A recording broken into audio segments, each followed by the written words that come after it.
What's up, everybody? Happy Friday. Junkies coming to you live on 106.7 The Fan and the Team 980 here in the DMV. In Richmond, appreciate you checking us out on 910 The Fan or 105.1 FM. You can watch us on the Monumental Sports Network. And as always, we're presented by Crop Metcalf. They're the official heating and cooling company of the Junkies, looking to be their next 5-star HVAC technician or plumber. Just visit cropmetcalf.com to join their team. Happy Halloween, everybody. We thank you for tuning in this October 31st, 2025. I'm John Paul Flame, joined by Eric Bickle. Morning. Jason Bishop's here. Yeah. What's up?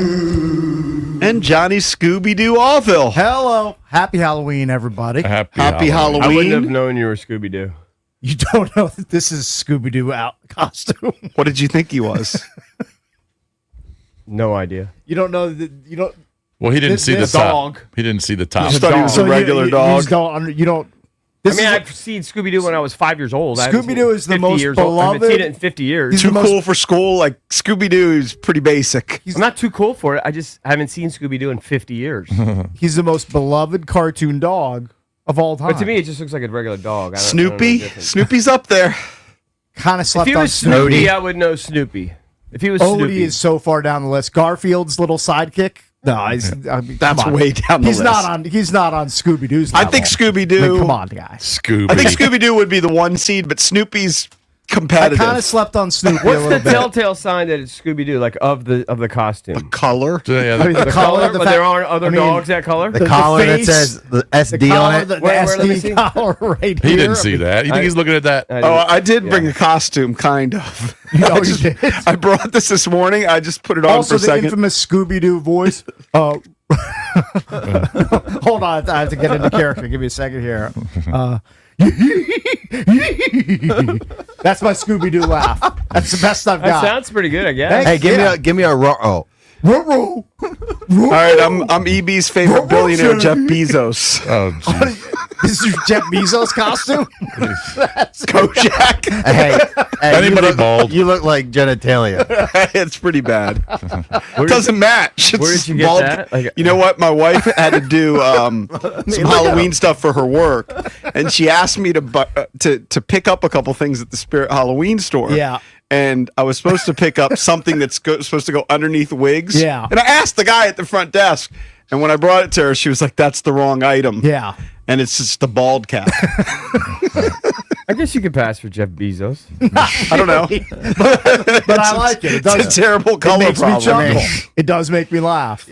And Valdez behind the glass. Yeah. He's Oh, a big yeah. Surfside I'm a can. Surfside can. Yeah. I like it. That's his dream. Also a walking billboard. Yes. Yeah. Oh, I say it's kind of funny just because of how big it is and everything. Yeah, I but like I will say I do feel like a surf slut just wearing this, well, you kind of are, but that's okay. especially because we have cases waiting for I us did in see CK's there's like office. I did see there's a case like taller than Alex Sarr in CK's Make office. sure you pick some that up on your size. way out, bro. But I am a Surfside can, and then I'm going to be gifting this to Mar to wear to his Halloween parties all weekend. Perfect. Oh, yeah. Mars got all kinds of stuff going on tonight. Yeah, it should be a wild weekend, man. Oh, you better pace What time yourself. does it start today? Probably like 5 or 6 Happy o'clock. hour time? Yeah, happy hour. I'm doing a costume party in Reston at my friend's house. Big banger Yeah. there. And I mean, then like you're mentioning, it's not only Halloween, it's basically Halloween Oh, yeah. because it's on Yeah. a Friday. and then tomorrow's It's my big. birthday, so we're throwing a party at my house. Yeah. So it's gonna be back-to-back A lot days. of November spooks 1. and goblins and ghosts and Surfside cans. Yeah, will be there. what are the odds he works from home on Monday? 100%. 1,000%. Hey, I got my Surfside umbrella for my patio Wow, yesterday. very good. I actually need Big, one. full size. Dude, I actually need one. I think I'm going to wait until the spring I'm to gonna put it tell up Bobby. because Yeah. we're not really going to be using the deck very often in the fall when it's Right. cold. You're not out on your deck hitting golf balls every day? No. I totally need one. Hold on. You have a Surfside umbrella Yes. on your patio? I mean, I haven't put it up yet, but like, yes. What is this? Open road? Yeah, it's like he's at the Green Turtle. I know. It's like Jackson's. I No, can actually somebody- use one. It's free. Somebody sent us a DM Free is big. from Florida where they were at a bar or restaurant and there Yeah, were a bar. 3 or 4 of these Surfside umbrellas. and I took a picture and I sent it over to Bobby, and I was like, man, you guys are blowing up. Look at the umbrellas. Next thing I know, he sends me one. JP, keyword restaurant. What am I supposed to do? Not your house. Go to Target. I didn't buy it. I didn't even ask for it. He sent it. Hey, I would. He's a friend of mine. And you know what? Unlike my other umbrella, this one will have no mold. Oh man. People will be coming in. Okay, What would you do? Jason? What would you do? You're wearing a Surfside outfit. I know. It's part of the show as He's a just doing it sponsor. for It's the not bit. my. It's not my great house in Gaithersburg. We don't have a great house. He's gonna have We got no gay house. He obviously don't have a great house. He's going to be bitter. Got a Surfside He's going to umbrella. be bitter when people are hanging out in his backyard ordering I know. Surfsides from the inside. Yeah, you got a bar back roaming around in your patio. I actually need the second because I've got two umbrellas, No, see, this is the two tables. This is the distress call. On the They're deck. setting out. I realize I'm being a slut right now, but it's okay. I don't. My house is not furnished by Surfside paraphernalia. It's all good. like I'm at the Starboard. Hey, I'm going to put it up in the spring, and I'll be proud to have it. Who cares? Proud to It'll rock get the job done, right? Keep the sun away. Sure. It's functional. I totally could use one. I don't mind. No one goes to my backyard. Be a normal human. Go to Target. Let's. That's what my other umbrella will be. I actually don't have an umbrella in my backyard. We have two tables. I actually just took. We have one, and then I took the one from my mom's house after she passed away. Yeah. Instead of just dumping it, I was like, I could throw another one back there on the deck. Right. So when we have big get-togethers, like when 20 people are sitting out on the deck, I've got two tables. Right. Hey, I don't. Oh, Cakesy. What about Benj? Benj is what is he? Minnie Mouse? Minnie. Yeah. I'm Mickey. No, you're Minnie because he's about the same size. It's tiny. You're joking. Well, low hanging fruit. It's okay. I have to Low-hanging stick up fruit. the short kids. Ben's my guy. My I didn't man even realize he Benj. was I love wearing Benj. ears. Yeah, the Mickey Mouse is very, very unfunny. Yeah. Terribly unfunny character. Are you doing like was- Halloween parties too, or is that your scene? No, he's Tonight, just gonna hand out candy. tonight I'm gonna drink Rumple Mints, pass out on my front porch after handing out candy. Hold on, you're just drinking Rumplemans like straight it? from the bottle? Yep. Just shots of Rumplemints. That Oh. sounds like a horrible evening. Rumplemints is the worst. I gotta take it easy. Homecoming is tomorrow at Maryland. That's true. It's a very good point. He's so serious about sports. You gotta He understand. is. He's cannot- so dialed in. He's also calling locked Georgetown on. games, right? Yes, that's correct. So He was calling like a Georgetown volleyball game the other TV. day. Oh, nice. So is it going to be on ESPN Plus? Yes. Nice. Good job. Thank So you're you, doing thank you. all their like non-revenue sports, Yeah. essentially, I'm hopefully gonna do some lacrosse in the spring as well. That's my bread and butter. right? And you know, I did that. We're like colleagues. I did 3 games of that. Oh, really? Yep. That's right. He did. You and I are just so similar. Now, that's funny. It's a funny quip there. That on funny was Ben. funny, Ben. Anyway, happy Halloween to everybody out there. Thank God it's a Friday. Jason didn't go with his zombie outfit this year. Nah, I was just too tired. I looked at my clock at 3 and said, no, turned over to the other side. And the other thing is, I didn't want to put the makeup on and then keep it on all day. 'Cause Sure. It's just annoying. But you'll have it on for the trick or treaters when they show up. Right, because I'm going to have to put it on later tonight. Yeah. So I just said, F it. Sorry. It's all good. Wasn't in the mood. No worries. I'm not even sure what we're doing for Halloween. I think we're going to be the house that just leaves the candy out. I didn't even know. Because I have an 8-year-old, and I don't remember. Did our parents go trick or treating with us? I kind of feel like they didn't. I think they did when we were like Maybe a we were certain little. age. Yeah, when you were but little. Like, but Yeah. like once you hit like probably 11 or 12, you just want No. to ditch your parents. You just want to For go on sure, your I own. remember like doing that one gratuitous year, that extra year when you're like 17. You know, we shouldn't be out there. Yeah, With, like, I a remember. pillowcase. You and I felt jealous because we had younger brothers, and our younger brothers were coming home with candy. And last second, we were like, Yeah. "Hey, we got to get our own." We went out there and got our own candy, but yeah, it was different time, dude. When we were younger, our parents would let us go, ride our bikes to a park, 4 or 5 blocks away, and Come back 3 hours later. Yeah, nobody does I that. think I anymore. still need to go through the candy assortment and make sure that I'm not handing out any Almond Joys or Mounds to the kids. Oh. Those should go straight into the trash. We got Almond Joys. Because if you're handing out coconut-based chocolate candy, you should basically be deported. I disagree with you. I mean, coconut's just gross. I won't hand it out. I won't do it. Jason's a We big got- almond I got- joy draw a guy. line. I got somewhere. a big box of almond joys. Yuck. No, Love- thank you. Love it. Not a fan. I honestly didn't know it was Halloween. I knew it was coming up. I didn't know it's Do you guys not have candy? Yeah, it's kind of candy, but it's just been sitting there. Whose job is it to hand out? So will you be there handing it out when the doorbell Oh rings? no, there's no chance he will. No, You live on a pretty busy street, I would think. yeah, it's just not an important. He just holiday to me. doesn't care. He It doesn't means care. nothing. not- I don't he's not like a dressing up. fan. I know, but you don't have to dress up. I'm asking when people come to the door and they're dressed up, do you come to the door? I try to avoid it. I try to find any excuse to put a pumpkin out front with candy in it, so people can just take their own. Yeah, I don't like just leaving it, but my wife will guilt me if I don't go out trick or treating. But a lot of times we go to a different. See, the thing is, a lot of times we go to a different neighborhood because some of Isabella's friends are from our old neighborhood, and so often we'll go back to the old neighborhood, which means we're leaving our house. Yeah. And then somebody's just going to take a full bag Right, some and hoodlum dump is a gonna whole thing of Some candy in their 14-year-old bag. is going to take all the candy.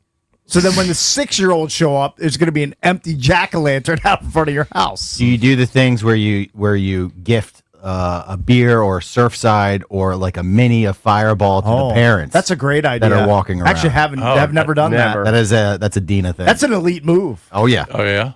So have a cooler of Surfsides out there. You have a cooler of Surfsides, or open you road have bottle of vodka just to give shots to the parents. well, a lot of people or just hand out the minis. Yeah.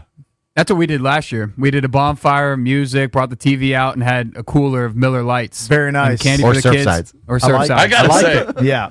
hey, Mar, I was driving around Arlington near my daughter's house on Tuesday night. I couldn't believe how many houses are decorated for Halloween in Arlington. I know, people they are don't mess showing out. around, man. I know people are showing out this year. Oh my! It's been Every nice. single house, It's made my runs a lot better the last couple of weeks. Just checking out the different except Tom spots. Wilson's house, not decorated. I drove by Tom Oh, it's Wilson. not. You know where Willie? You stalked Willie's house. It was right around the corner from my daughter. Speaking of the Capitals, Very nice. It's silly. we're going to have I'm Brandon sure it Duhame is. on the show later in the program. Dewey. And if you go to our Twitter right now, at Junks Radio, I retweeted a bit where Dewey is trying to scare his fellow Capitals. Yeah. He's in a box. He's Yeah. dressed up as the big bad wolf, and as the Capital players walk by, he bursts out and freaks them out. And Willie was one of those guys who got scared. There was one guy, I didn't recognize him, who didn't get scared at all. Just seemed like he kept walking, but Dowder was pretty terrified. pretty good bit. Oh, was he? Yeah. Pretty good bit to just startle him. And Dewey is not wearing a bald cap like JP. He's actually wearing like a real costume. You really do look like a penis. I mean, Right? Hey, yeah. You know, I have a Sharpie. We can make a drawing on the top. yeah, we could put a little hole on Yeah. top. You can definitely decorate it. Hey, I tried. Brought something to the table. It's better than nothing. Yeah, you did. Doesn't really match the skin color. Better than me. It looks You know what? This guy, look, it matches on this guy. Right. I don't know if I'm red faced or what don't the have the deal right skin. is. You don't All right, let me see the Not the package. right skin. Let me see the package, JP. It's called clever packaging, is what that is. Because that skin tone that doesn't match Well, I mean, anybody. because it's a costume, so it's supposed to look like stupid. I think. Definitely looks stupid, or I look stupid. Who I mean, cares? I get it. It's not like, it's not like Hollywood makeup where Right. It's supposed to be an obvious definitely not that. costume. Yeah. All right. Happy Halloween to everybody. If you want to get in touch with us, you can always call us at 1-800-636-1067. That is the same number for the Main Street Bank text line. Cheer local, bank local. Main Street Bank is a business-focused community bank proudly serving the DMV since 2004. Visit mstreetbank.com to learn how to put our team in your office. Main Street Bank, member FDIC, equal housing opportunity lender.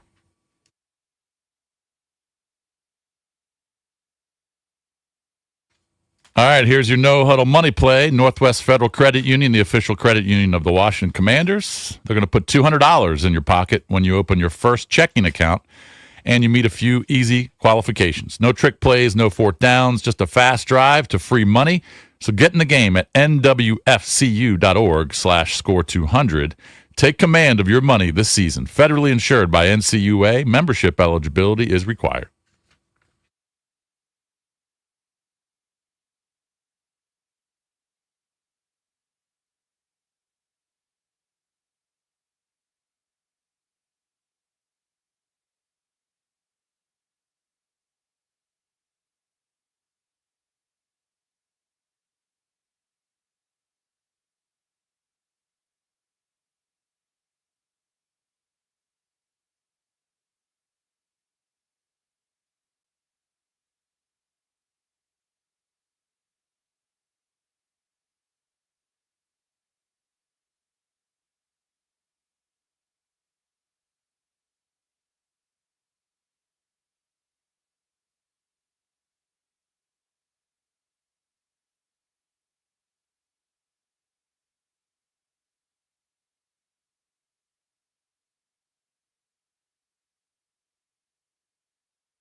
Good job, Valdez. Got to do the Halloween music theme today, Cakesy. Happy Halloween to everybody out there. You got to do that. Thank you to the listener who noticed that I guess I had the bald cap on backwards. I don't know if it makes much of a difference, but somebody was watching and said it's on backwards. So and then I looked at it. The correct way? This is on the correct way. I can't really tell the difference. I couldn't either. It looks exactly the same. I don't look like Bezos or Kojak. No, you don't. J penis. That's what you're going at. That's solid. You Very do look solid. like a big penis. Hey, quick shout out to Roger Goodell. Because the other day, my daughter runs into Roger You're the Goodell. only guy who Big likes him. Roger Goodell stand, JP. No, well, my daughter was going for a run. She bumps into Roger Goodell, said that she had a 10-minute conversation with him. 10 minutes. Does he And live? then- He lives in L.A.? I guess he I'm does. not sure. And then yesterday, she gets a package. I mean, no disrespect to Kelsey, but if he's got 10 minutes just to give to some rando he bumps into on the street, what is he doing? So how did that interaction start? She's running. And She was sees him. running. I don't know. I guess she saw him and recognized him. She's like, hey, and Mr. Goodell. he sent her an autographed Jaden Daniels jersey and an autographed Jaden Daniels mini helmet. What? She looked it up. The jersey is a $900 jersey. I mean, that I mean, is without absurd. the autograph? Or with- Yeah, without the autograph. So that's the official. So those jerseys run for Hold on, $900? How did he got her address or like her phone number? Like how? Like Yeah, they how did- exchanged. She exchanged it. what is happening here, Valdez? This is bizarro. Hold on, what kind of jersey is it again? Jaden. But I didn't know they Signed Jaden. had. Yeah, but that's not even the signed part. He's saying just the official jersey is $900. No, Yeah. it's Jaden Daniels autograph Fanatics authentic burgundy Nike game jersey. Okay, so it is an autograph one you're comparing it to. Gotcha. And then the mini helmet. I mean, the mini helmet is listed at $500. Oh, that's signed that's helmet, yeah. absurd. That's an absurd amount of money. Yeah, she should sell it though. I mean, totally. I would Yeah. sell that thing like you wouldn't believe. That's exactly what she asked. I said, no, you shouldn't sell it. It's a good story. She doesn't need the money. Everybody needs But the she money. did say, is it bad karma to sell the helmet? It's worth $500. She said, I'd take $100 for What's it. she going to do with the helmet? Sell it to me for $100. I'll flip it for No, $300. you put it somewhere. You put it somewhere in your apartment. Okay. Anyway, she bumped into Roger I Goodell. just don't It's so- understand why he's just shipping her all this free gear. Well, because from- they obviously had a nice little conversation. But Yeah. I told Probably you, said my dad does radio in D.C. Yeah, and right. blah, blah, blah. Big but commander. I told you a million times when I was out in L.A. when we were still just out of college or whatever. It was before we started the radio show. I ran into so many celebrities. I had a conversation with 0 of them. Right. I literally bumped into Steven Spielberg. Like I'm running. I'm going down the Yeah. whatever the coastal highway, whatever thing is, go down to Malibu to run. he dropped the ET script when he bumped into him. He runs right into me. We bump shoulders. Yeah. And I look at him, and he looks at me. And Yeah. obviously, I know who he is. Sure. But I didn't talk to him. Of course. No, I mean, here's. Kept going. You What are you didn't going to say say to the excuse me? guy? Yeah, we just kept going. She said, met Roger Goodell mid-run, was super nice and talkative, talked to him and his wife for 10 minutes, exchanged contact info, and he's going to hook me up with tickets to a Rams game this year. Oh, man, look at this. Hey, Right. it's the impressive. value of talking to people and connecting to people. I guess so. Especially powerful people. How does he Sure. have connections to get to Rams games? Yeah. How does he work that out? How does he make that happen? That's great. It's good You on know, her. you might be hollering. He was with his wife. Oh, all right, never mind that. I didn't know it was with his wife. Doesn't matter if his wife was there. Mm-hmm. Yeah, that is a good story though. Hey, do you want to be more JP, productive in the nice job. mornings? Do I want to be more productive? Yes. At what time in the morning? Not sure. Here. Probably Oh, not. here. No, I'm plenty productive. work? Before work. There is some secret sauce to becoming more productive in the Oh, morning. I can't wait to hear these bullet points that I'm not going to adopt, but go ahead. Morning sex. It has now been Hey, proven. does it have to be with somebody else? 'Cause, I mean, that's going to be tough. My wife, she gets up basically the same time that I do. Full-time American workers who have sex before work in the morning have the highest levels of productivity, task completion, focus, motivation, and job satisfaction. Hold on, you said that's for females or males? You said. I think it's for both I across the can board. safely say that I have never hit the skins before work. Never? before coming into work? Never once In the morning? I can't remember the last time, but it's definitely at 3:45 in the morning. You're hitting skins. if you roll over, you wake up, and you're kind of sized. No, you're not hitting him wearing that ball cap. Probably not. I mean, that's just never. I'm a never. I mean, Unless they're role playing. I'm definitely not a never. oh really? Yeah. Wow. I'll say this: I won't even ask it's Jason. been some time. Yeah. Pointless. Definitely. I can't remember the last. I mean, technically, I did it when we stayed at Chris Cooley's house and did that one I show. do that. I'm pretty sure I'm a never.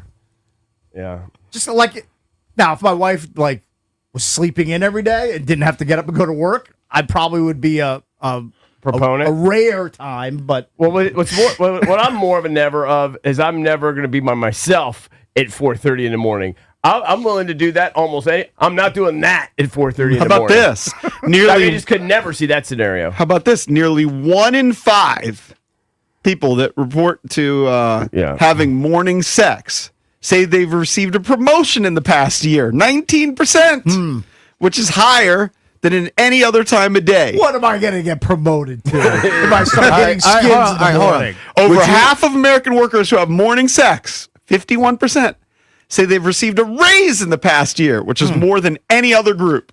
So the people that are having the morning buns, Yeah. they feel better about their job.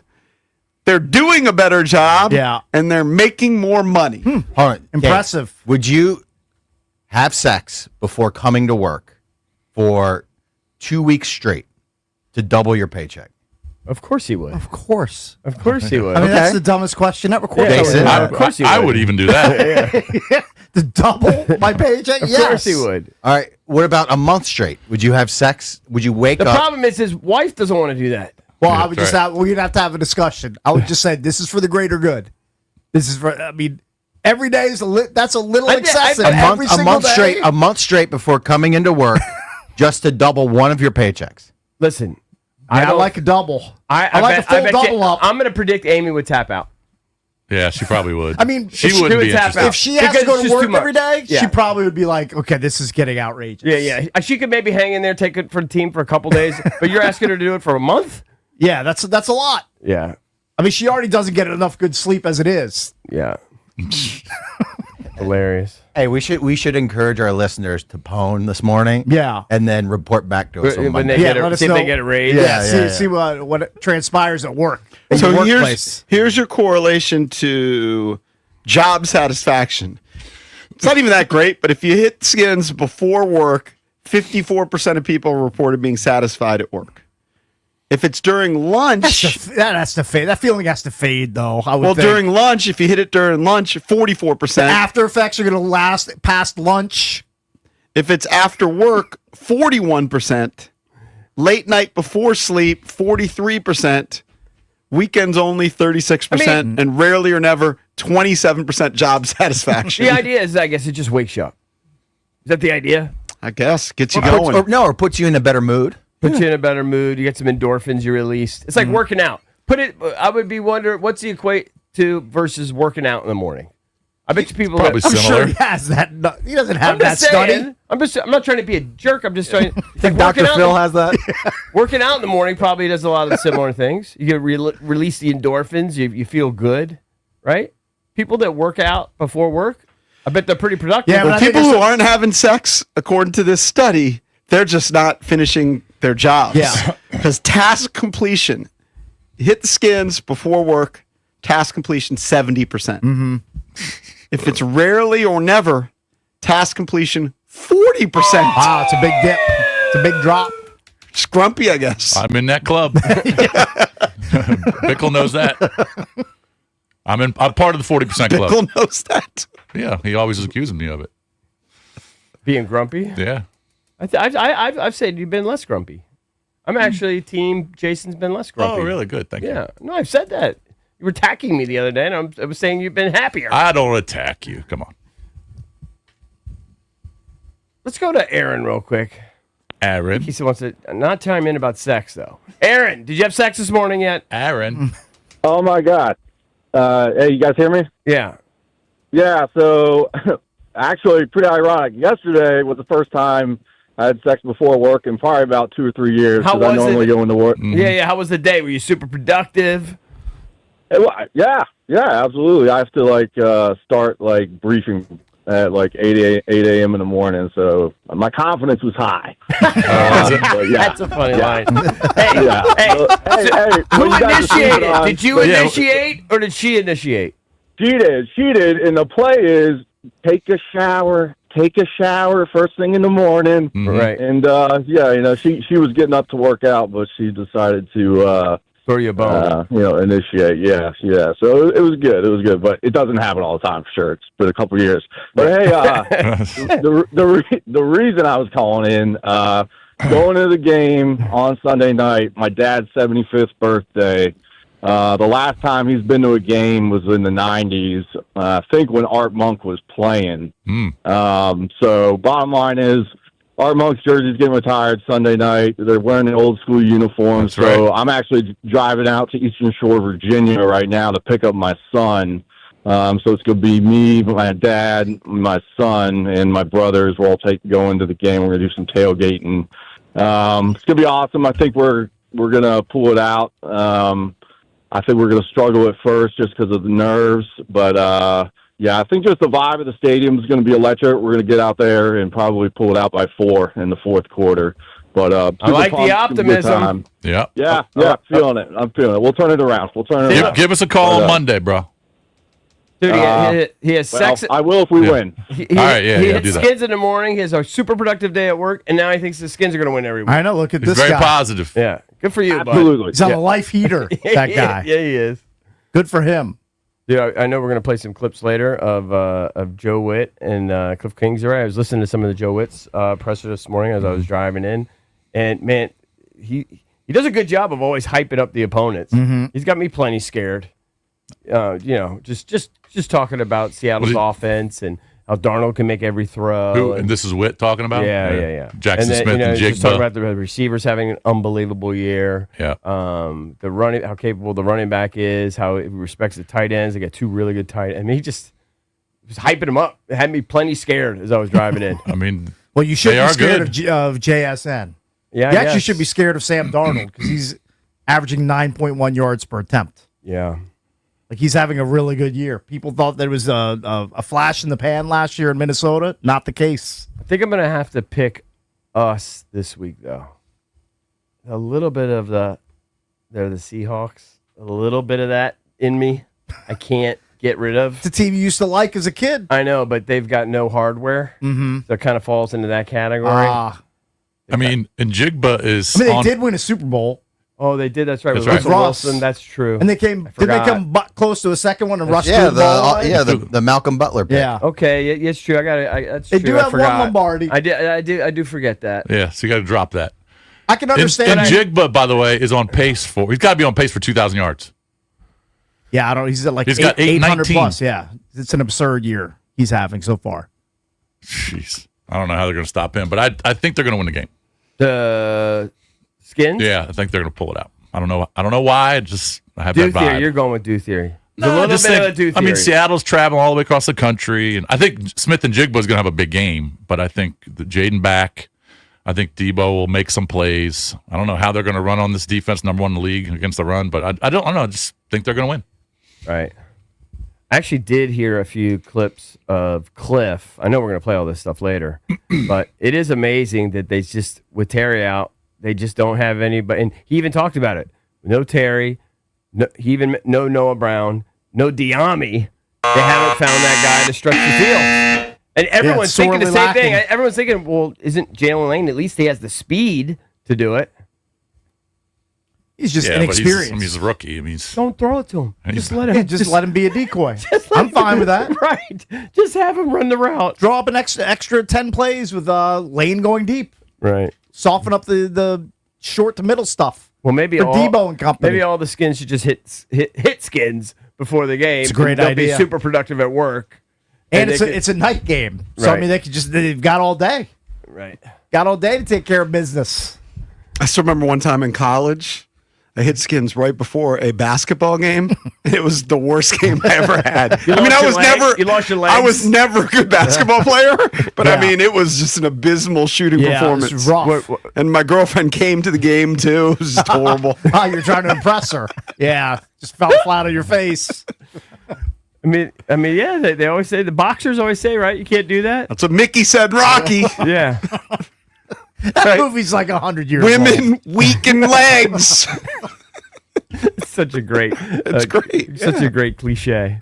And then Rocky I mean, had to we're rebuff. quoting Burgess Meredith. Rocky had to rebuff Burgess Adrian. Meredith was old 50 years ago. I mean, it makes sense. I know this. If I hit skins, the last thing I want to go do is something athletic immediately afterwards. I want to go to sleep. Yeah, that's something. I think that's just a universal male response, right?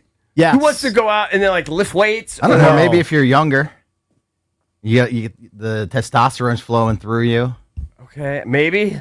Isn't that a universal I think response? I've always been team fall asleep, Isn't even that a once a universal- younger I don't know. man. When I was younger, It would give you that extra boost. well, the old wives' tale was you hit before your hoops game, you go put up 20. Well, JP's putting. I'm telling you. I rarely put up 20 anyway, but Probably had 20 turnovers. my typical 13-point game turned into like a 6.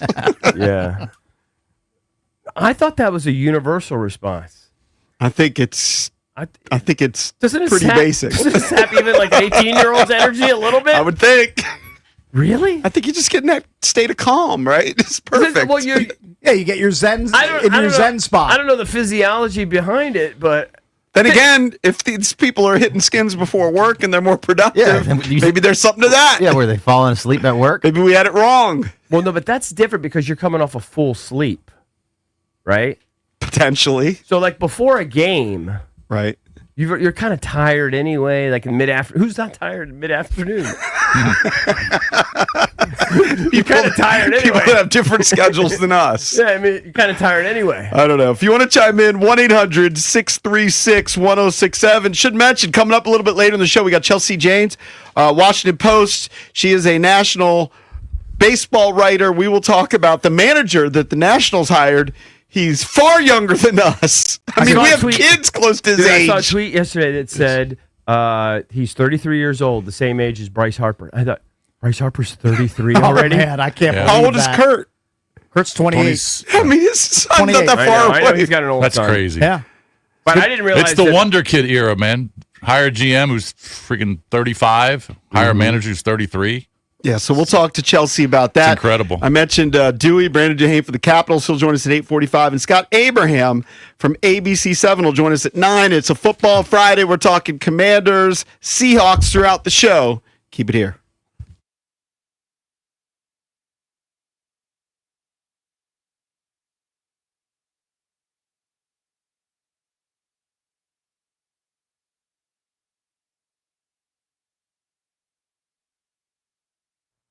All right, guys, thinking about selling your home? Maybe you got a new job. Maybe you have a new kid on the way, need an extra bedroom, whatever it is. Selling your home shouldn't feel like a constant waiting game or a guessing match or something that you're anxious about. No, you need to hit up my friends, Debbie, Sarah, and Reynolds Empowerment Team with Keller Williams. They take the stress and uncertainty out of the process, and they bring you real results.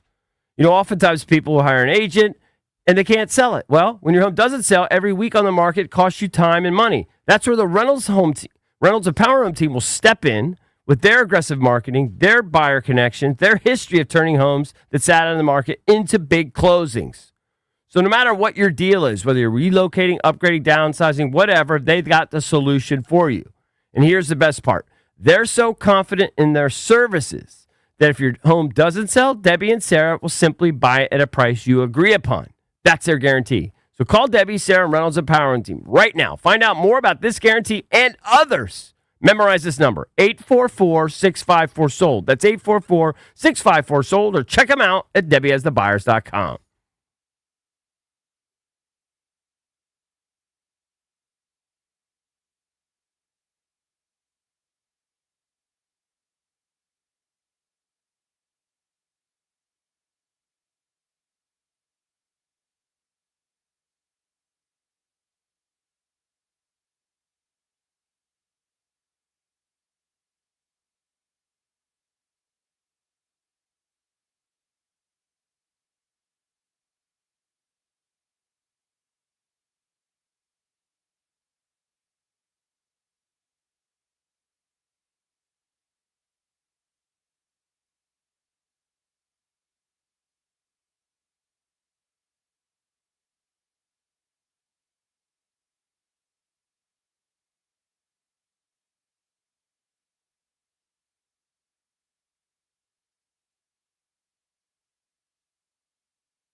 Happy Halloween to everybody out there. It is a football Friday here on the Junkies.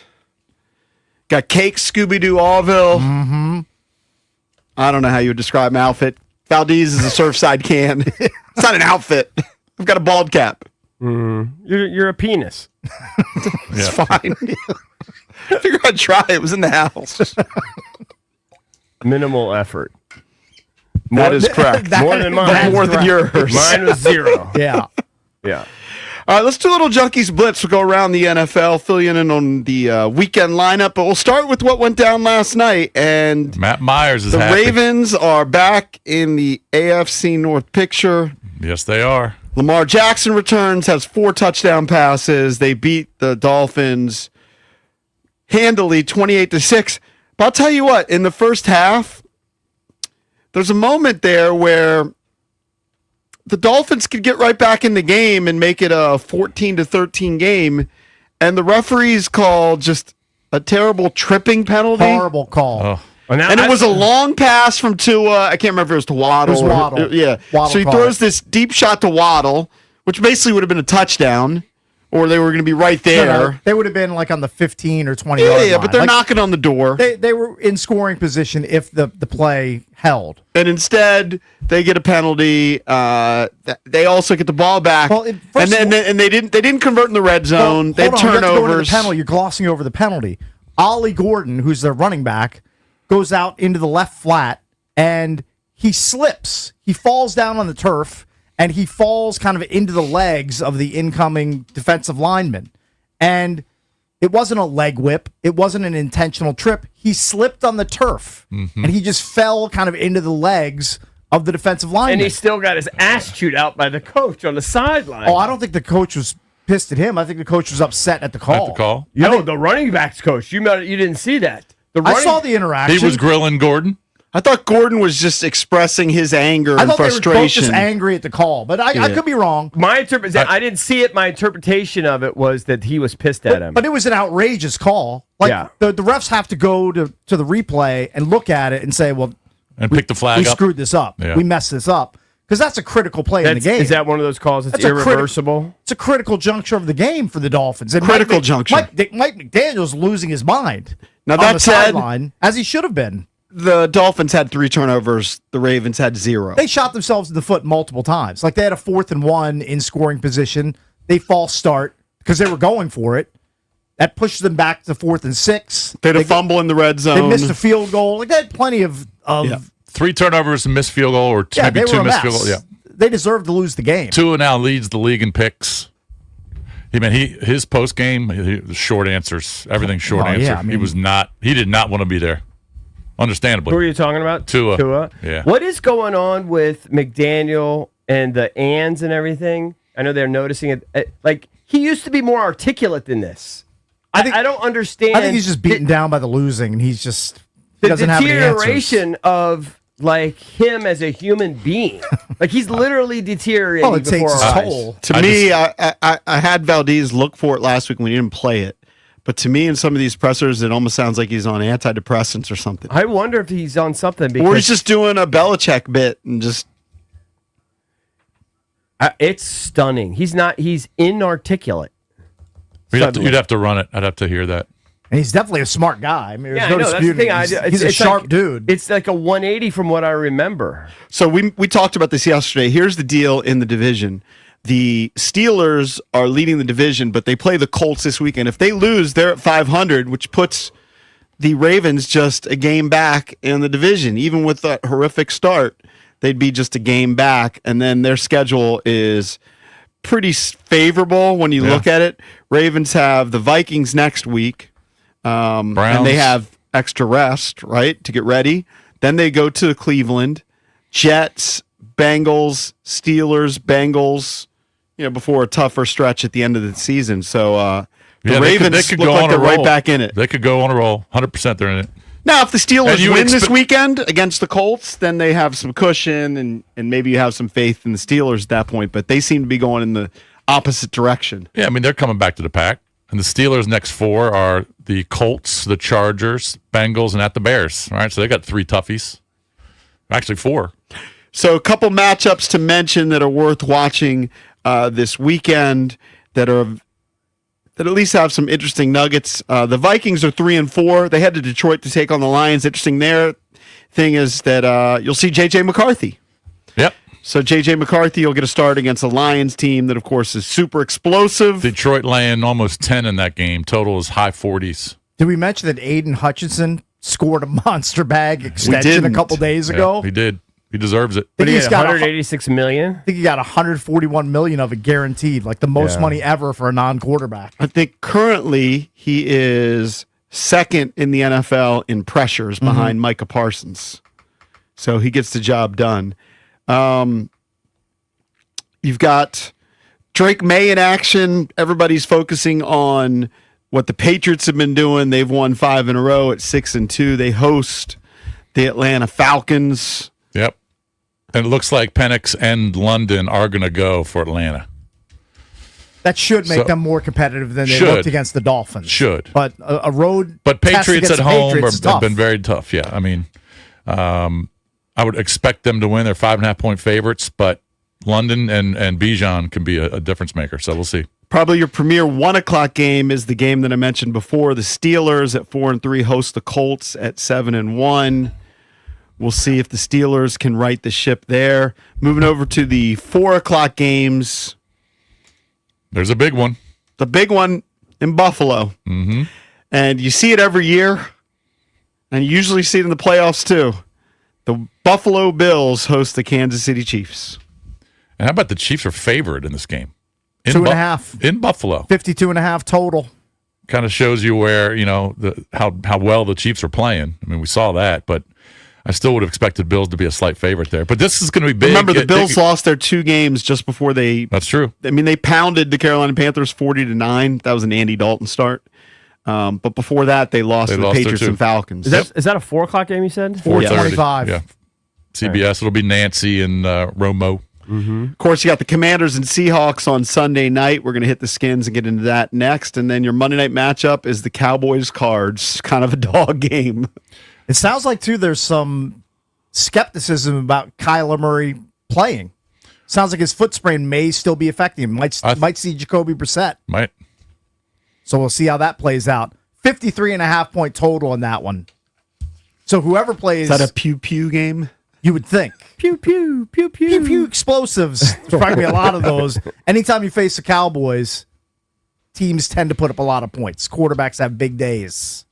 Yeah, see, Browns, Eagles, Bucks, and Jets on bye this week. That's our look around the NFL with the Junkies Blitz, brought to you by Offenbachers. Football season's here and cooler nights are calling. Score big with the hot tub and fire pit, warmth, comfort, and the perfect game day vibe. Let Offenbachers help you upgrade your backyard today. And don't forget, Offenbachers now carry indoor and outdoor saunas. EB loves his sauna, so you can grab that at Offenbachers. Coming up next, we will hit the Skins here on the Junkies.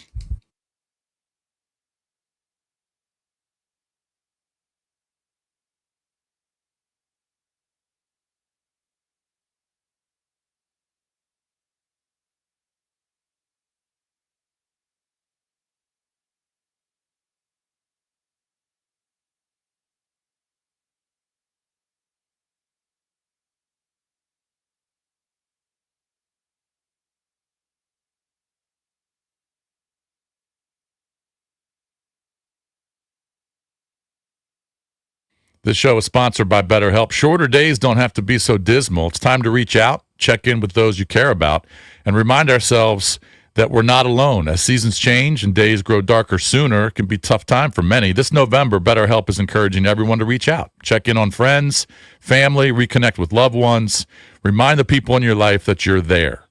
Reaching out for therapy can be difficult for some as well, but it's worth it. And it's always leaving people wondering, why didn't I do this sooner?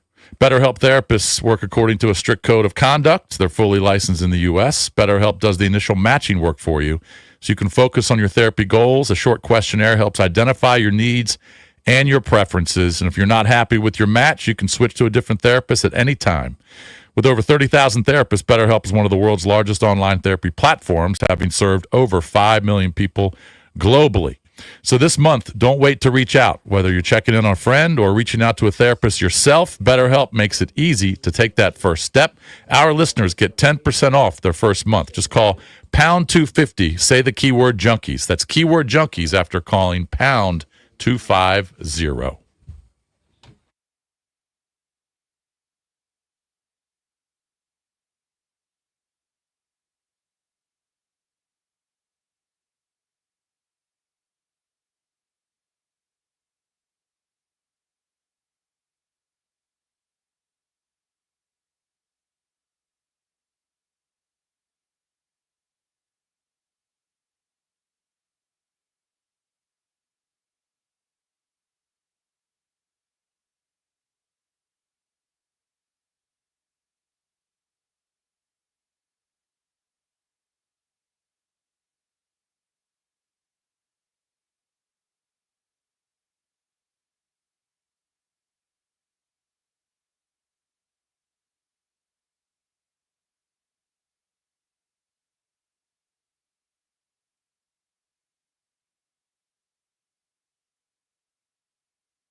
This sports update is brought to you by our local Washington area Honda dealers. The Wizards have lost 3 straight following a 127-108 defeat in Oklahoma City last night. Bilal Coulibaly looked pretty strong in his season debut, finishing with 16 points, 8 rebounds, and 3 blocks. SGA had 31 points in 3 quarters to lead OKC. Turnovers, though, was really the story of this game. The Wizards had 23, just 6 for OKC. And Thursday night football, Lamar Jackson threw for 204 yards and 4 touchdowns, showing very little rust in his return from a right hamstring strain. The Ravens crushed the Dolphins 28-6. From the Crop Medcap 5-Star Sports Desk, Savannah McCann on the Fan.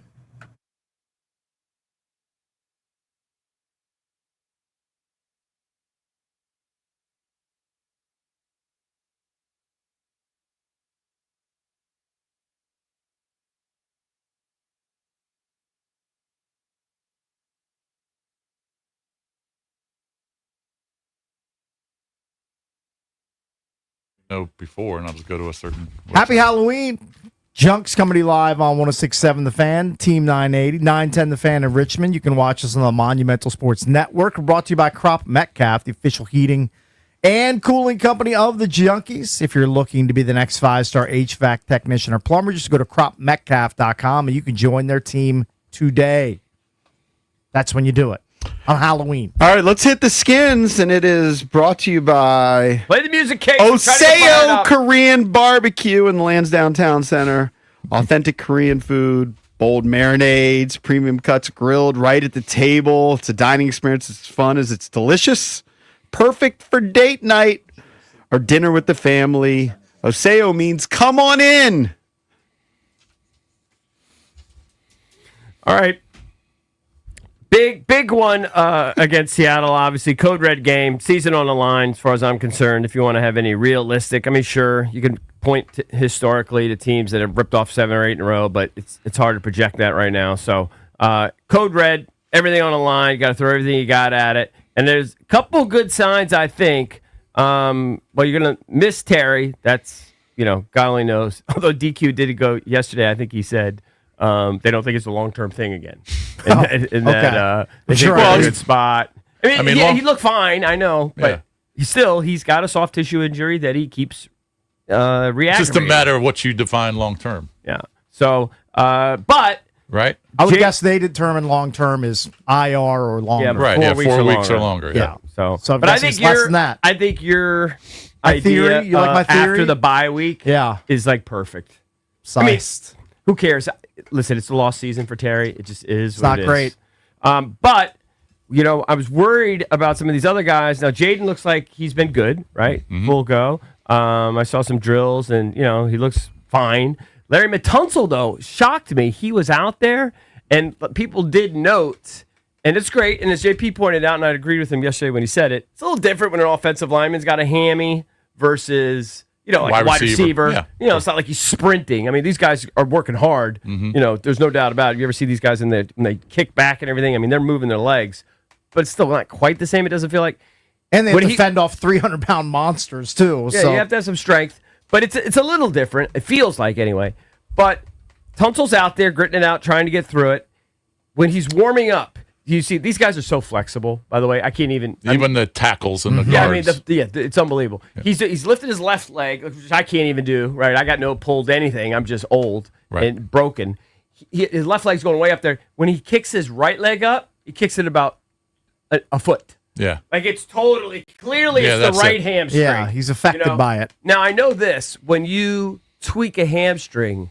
The worst thing you could do. My son used to get hamstring injuries, and he would take. I keep talking about it. The peptides and all that stuff is amazing for soft tissue injuries. Mm-hmm. He would take that, inject it himself. He'd get it from a doctor, obviously, but I think it's actually illegal in the NFL, to be honest. But I don't know. I have no idea. No, it's a thing. It's a known thing. But you're not supposed to. Your thought is stretch. But that actually is like the worst thing you can do when you're trying to, is like overly stretch like a soft tissue Probably needs injury. a lot of massage. You got to let it heal because you're just re-breaking the little microfibers or whatever in there. Put It's a like Theragun the on worst that thing thing. you could do is like aggressively stretch a hamstring injury.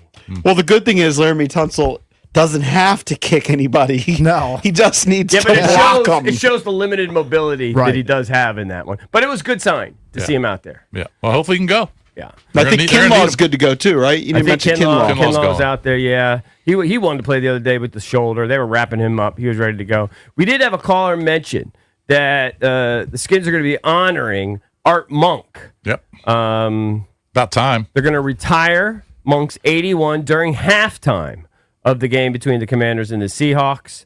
Remember we saw the video where all the guys went up to his house and kind of surprised him. Mm-hmm. Now, was that his house here or in Florida? Because my understanding is that I think he lives a lot of the time in Don't Florida. know where he lives. Yeah. But either way, does Mar have a file on Art Monk?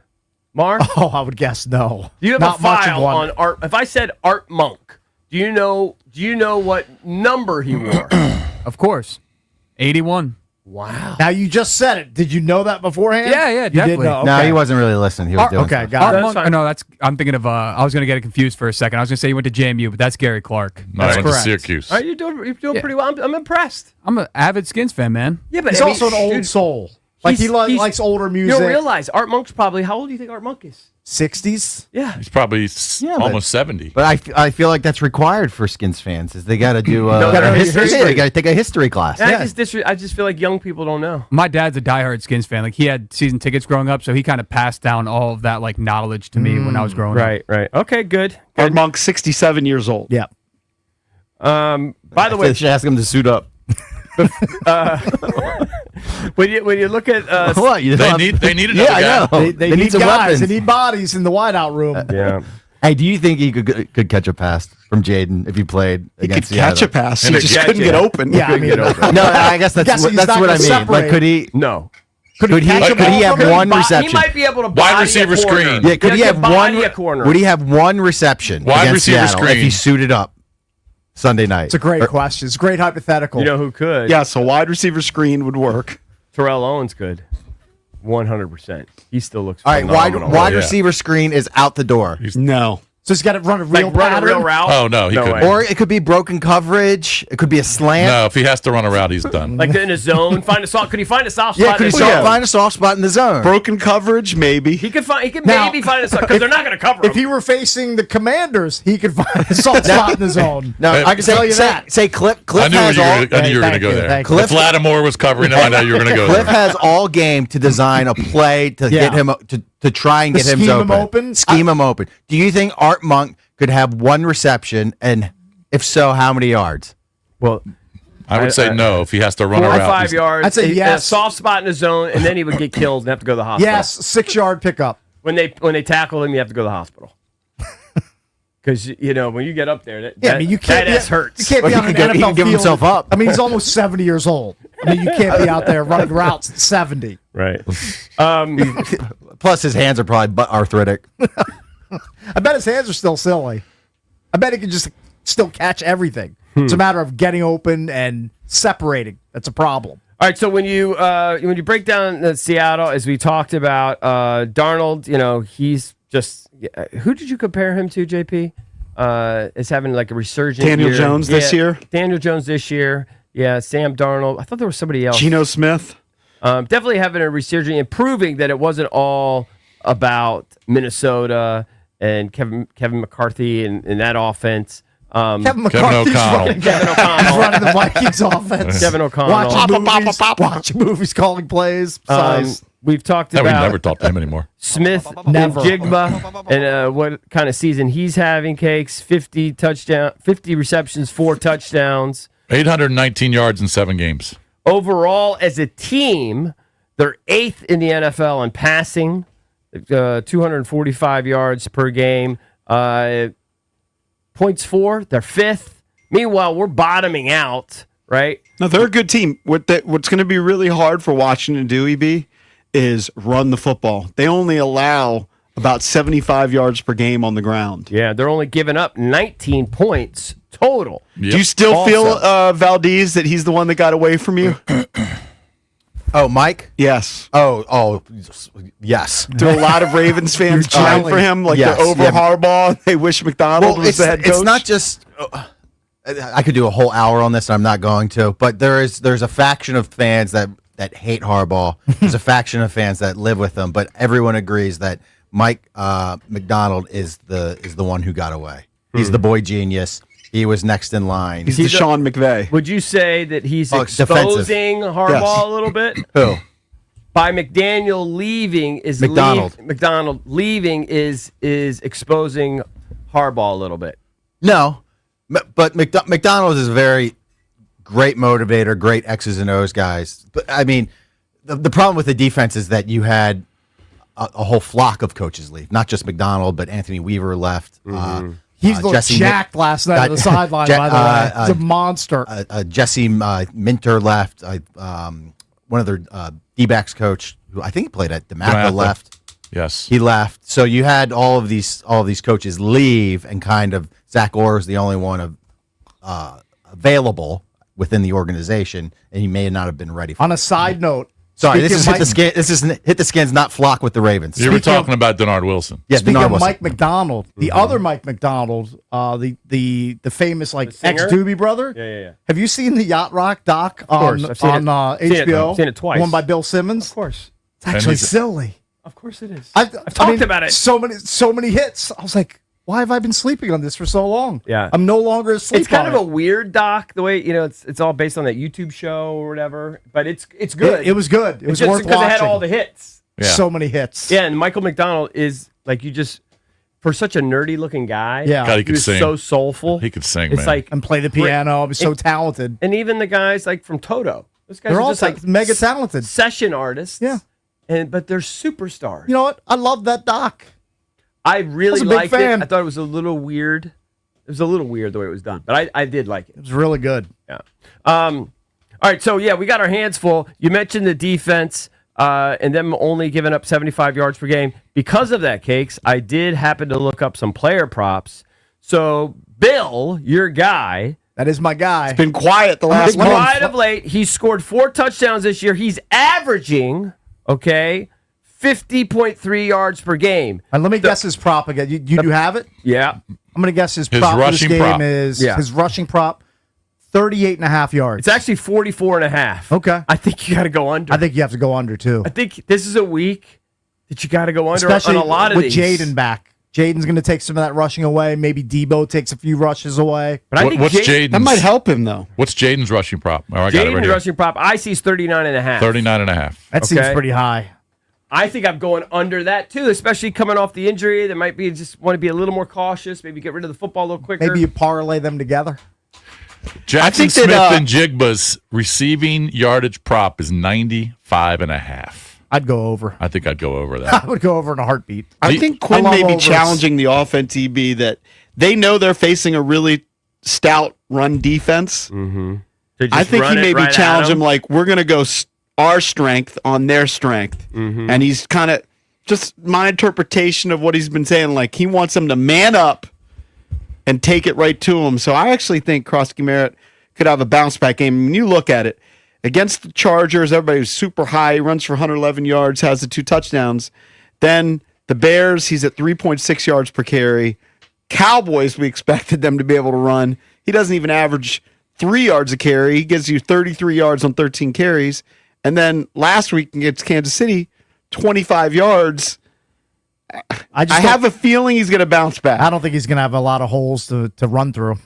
I don't think he's going to have a lot of room out there. I think that Washington has a pretty good offensive line. They haven't played that well. It's mostly a vibe, a tingle play. But I think he's challenging them to man up with Jaden back there. I think they're really going to focus on getting that ground game going. Well, when we think of our defense, we've been critical, especially of the rush defense of late, right? Joe Witt. Now, we didn't play any of these. Maybe we can play some of these later, some of this audio later. But one thing I did hear him point out is he was asked specifically about Payne and the interior of the line. And he pointed out, even though they're giving up like 130 yards a game rushing, like they're in the bottom third, that they're fourth, right there between the tackles. In rushing attempts up where they're getting burned is the C and D gaps on the outside. That's where And that's kind of everybody what killed else- him last year, too. Yeah. So even I thought Kinlaw was supposed to be an elephant end. well, he's doing his job in the middle. They're playing him. It seems like more in the middle. Look, last week they had to use the linebacker as a defensive end, Luvu. Yeah. And Luvu, in a lot of those plays, he's given up 50, 60, 70 pounds to these offensive linemen, and he's got undersized. manhandled. Yeah, it's just too undersized. All right. Do we have Chelsea coming up next? All right. So Yeah. Chelsea Jane's going to come up next. She can talk about the World Series, obviously, and she could talk about the Nats. Cakes. Blake Made a Butera. big hire. They got a manager about the age of our producers back there. It's crazy. They got a baby. They got a baby. Youngest manager in 50 years. Is that right? How old was Manny Acta when they hired him? I thought he was supposed to be young. He was probably like in his wasn't- late 30s. Yeah, he wasn't I think 33. he's like 37, maybe. Yeah, yeah. So I see a picture of Manny Acta with Riggleman. There was a picture that went viral locally Recently? Yeah, they were like hanging out. It was Were like they two caddies? ex-managers. They tipping back Surfsides and caddies. Still one of the greatest Were they stories of all drinking out of time. Matt Valdez over there? They were in a Surfside can. Remember, later in the show, we got Brandon Duhame from the Caps. He'll join us. We'll get back into Commanders, Seahawks. But next, Chelsea Janes, national baseball reporter for the Washington Post, joins us here on the Junkies.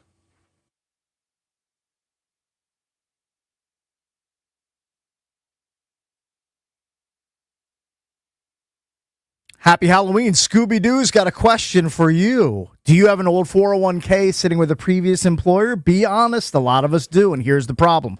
Letting that money sit there could actually be costing you more than you think. At Trajan Wealth, that's TRAJAN Wealth.com, their fiduciary advisors can help you take control of those funds and get your money working for you again. Founder and CEO Jeff Jr. started Trajan Wealth as an independent firm so their advisors could focus on your needs, not someone else's agenda. They'll review your retirement accounts, explain your best options, and show you how to make those old funds a powerful part of your overall financial strategy. Whether it's consolidating accounts, reducing fees, or maximizing growth potential, Trajan Wealth gives you the tools to take charge of your financial future. Don't leave your hard-earned money on the sidelines. Call Trajan Wealth today. The number is 202-929-6600, 202-929-6600, or visit TRAJANwealth.com. Advisory services through Trajan Wealth, LLC, SEC Registered Investment Advisor, client, paid advertisement. Additional disclosures at TrajanWealth.com.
Welcome back. Junkies come to you live on 106.7 The Fan and the Team 980. Joining us right now on the Rude Guest Hotline. Rude, the most reliable heating and air conditioning products in the DMV. National baseball reporter for the Washington Post is Chelsea Janes. Hey, Chelsea. Hey, how are you guys? Chelsea. Will you dress up for Halloween tonight? No, it should be at the World Series. Yeah, I mean, one does not preclude the other, but I have not made that choice tonight, no. No. I wouldn't be surprised if the media, some of those guys are doing shtick like that, right? You think they do that? Do they? I bet some of the guys and girls. Yeah, I could see it. Yeah, I've seen a few dress up to make fun of one another, but that's about as far as it goes. Right. Oh, like one media guy dress up as another media guy type thing? Correct. Yeah, okay, that makes sense. But like you pick somebody's dressing up as Russell. Somebody's the big fat guy. Nice. Man, I hope that gets back to Rooster. Oh, you think it won't? I love Chris too. I don't know why I took a cheap shot. Yeah. I apologize. Hey, Chelsea. Yes. Talk about Blake Butera, 33 years old, went to Boston College, played for Boston College. She was drafted by the Rays about 10 years ago. Never got to the bigs, spent 4 years in the minors. And then when he was 25, he was hired, I think it was a Yankees affiliate, to manage their high A team, the Hudson Valley Renegades. So you've got a 35-year-old president of baseball ops. Now you got a 33-year-old manager. Man, this is Wonder Kid Central, man. This is crazy. Talk about this hire. Yeah, it's both a surprise, I think, because we aren't familiar with the person, and not a surprise because we aren't familiar with the other person, right? We don't know Paul Taboni very well. We really had a lot of trouble kind of figuring out where he was looking. And now we know why, because he was looking in places, that maybe, a lot of other teams are not right now for managerial hires. But, it basically kind of seems like, I don't think this is what happened, but if you had said to me, the new president of baseball operations for the Nats is going to call the Tampa Bay Rays and say, who's your best managerial prospect? Give me him. I think I would have said that's probably a smart way to go. And it kind of feels like that's probably what basically the effect of what happened. So it'll be interesting. It's a pivot from what we're used to, but I think consistent with the new guy for sure. Hey, going back to when they introduced the new president of baseball ops, Taboni. It seemed like the learners didn't want to answer the question about whether they're going to spend money. Is there any indication if things are going to change? So far, not that I think we can, say for sure. Certainly, it does not seem like Taboni has had trouble recruiting his people, which I assume requires some sort of financial outlay. He's pulled guys from the Red Sox. He's pulled a crucial draft guy from the Pirates that used to work with him. And I don't think the managerial hire tells us much at all. I don't think they were playing for top dollar guys anyway, but he seems to be able to bring who he wants, which tells you something, but it doesn't tell you much about free agent spending for sure. Right. How much of a risk is this? I didn't even mention the Giants. The San Francisco Giants hired Tony Vitello, who's older than Butera, but he was the coach at Tennessee. Never had any experience in the majors. How much of a risk is it to hire someone like that, or like Blake Butera, who is so young and has not managed in the bigs before? Yeah, I think it's a huge risk. I think it's a bigger risk for the Giants just because they've got so many established big leaguers who kind of have hardened opinions and won't need to be won over. From what I understand, Tony Vitello is capable of doing that.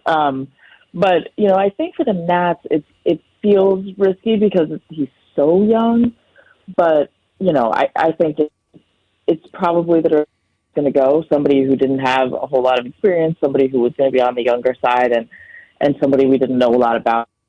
I think, it's a risk. This roster is at a point where they need to complete what they've had before, and this is that. Yeah, I mean, it's 33 years old. He's obviously a whiz at player development. To have that title at such a young age. And, this team needs it. But like JP said, you still need to spend money. I mean, if you're going to develop players, it could take 3 to 5 years. But you still need to spend money in free agency. We just don't have any indication of that. Yeah, I mean, do you have a vibe on that at all? Do you think they'll spend a little bit more money and have a payroll higher than, $40 million?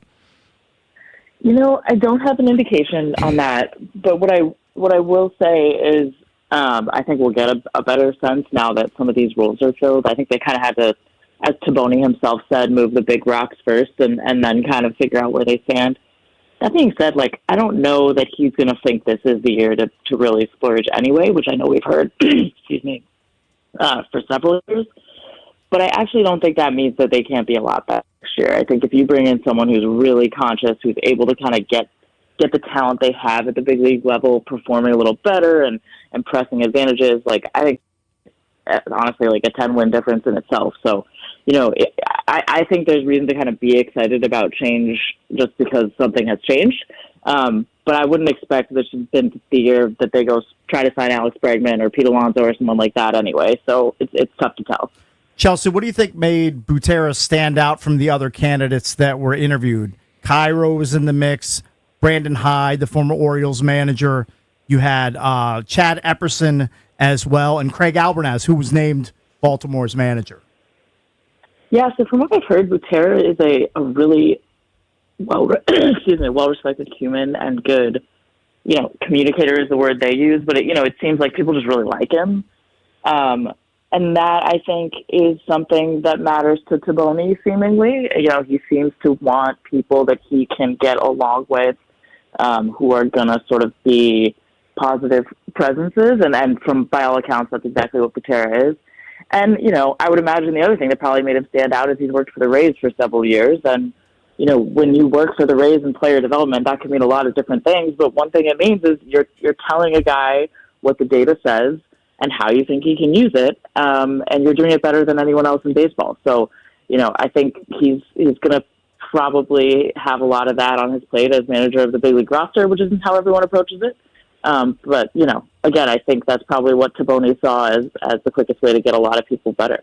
Where do you think the Nats will turn to replace the guys they let go on the coaching staff? Hickey's gone. Coles is gone. And, most of those guys are going to be. Cairo's obviously gone. Will they pluck people from Tampa or from Boston? What do you think they're going to do? Yeah, I think that'll probably be up to Butera in part. I would expect them to bring in somebody old, as a bench coach, somebody maybe a more familiar name, just to kind of be a steadying force there. That seems to be how this kind of usually goes. But yeah, maybe other than Sean Doolittle and Chris Johnson, who was the hitting coach last year, I don't think you're going to see, obviously, any of the faces that were on Cairo's staff at the end. I think it'll be Butera kind of plucking guys he believes in. And if that's a lot of Rays guys, again, I think that's a good thing.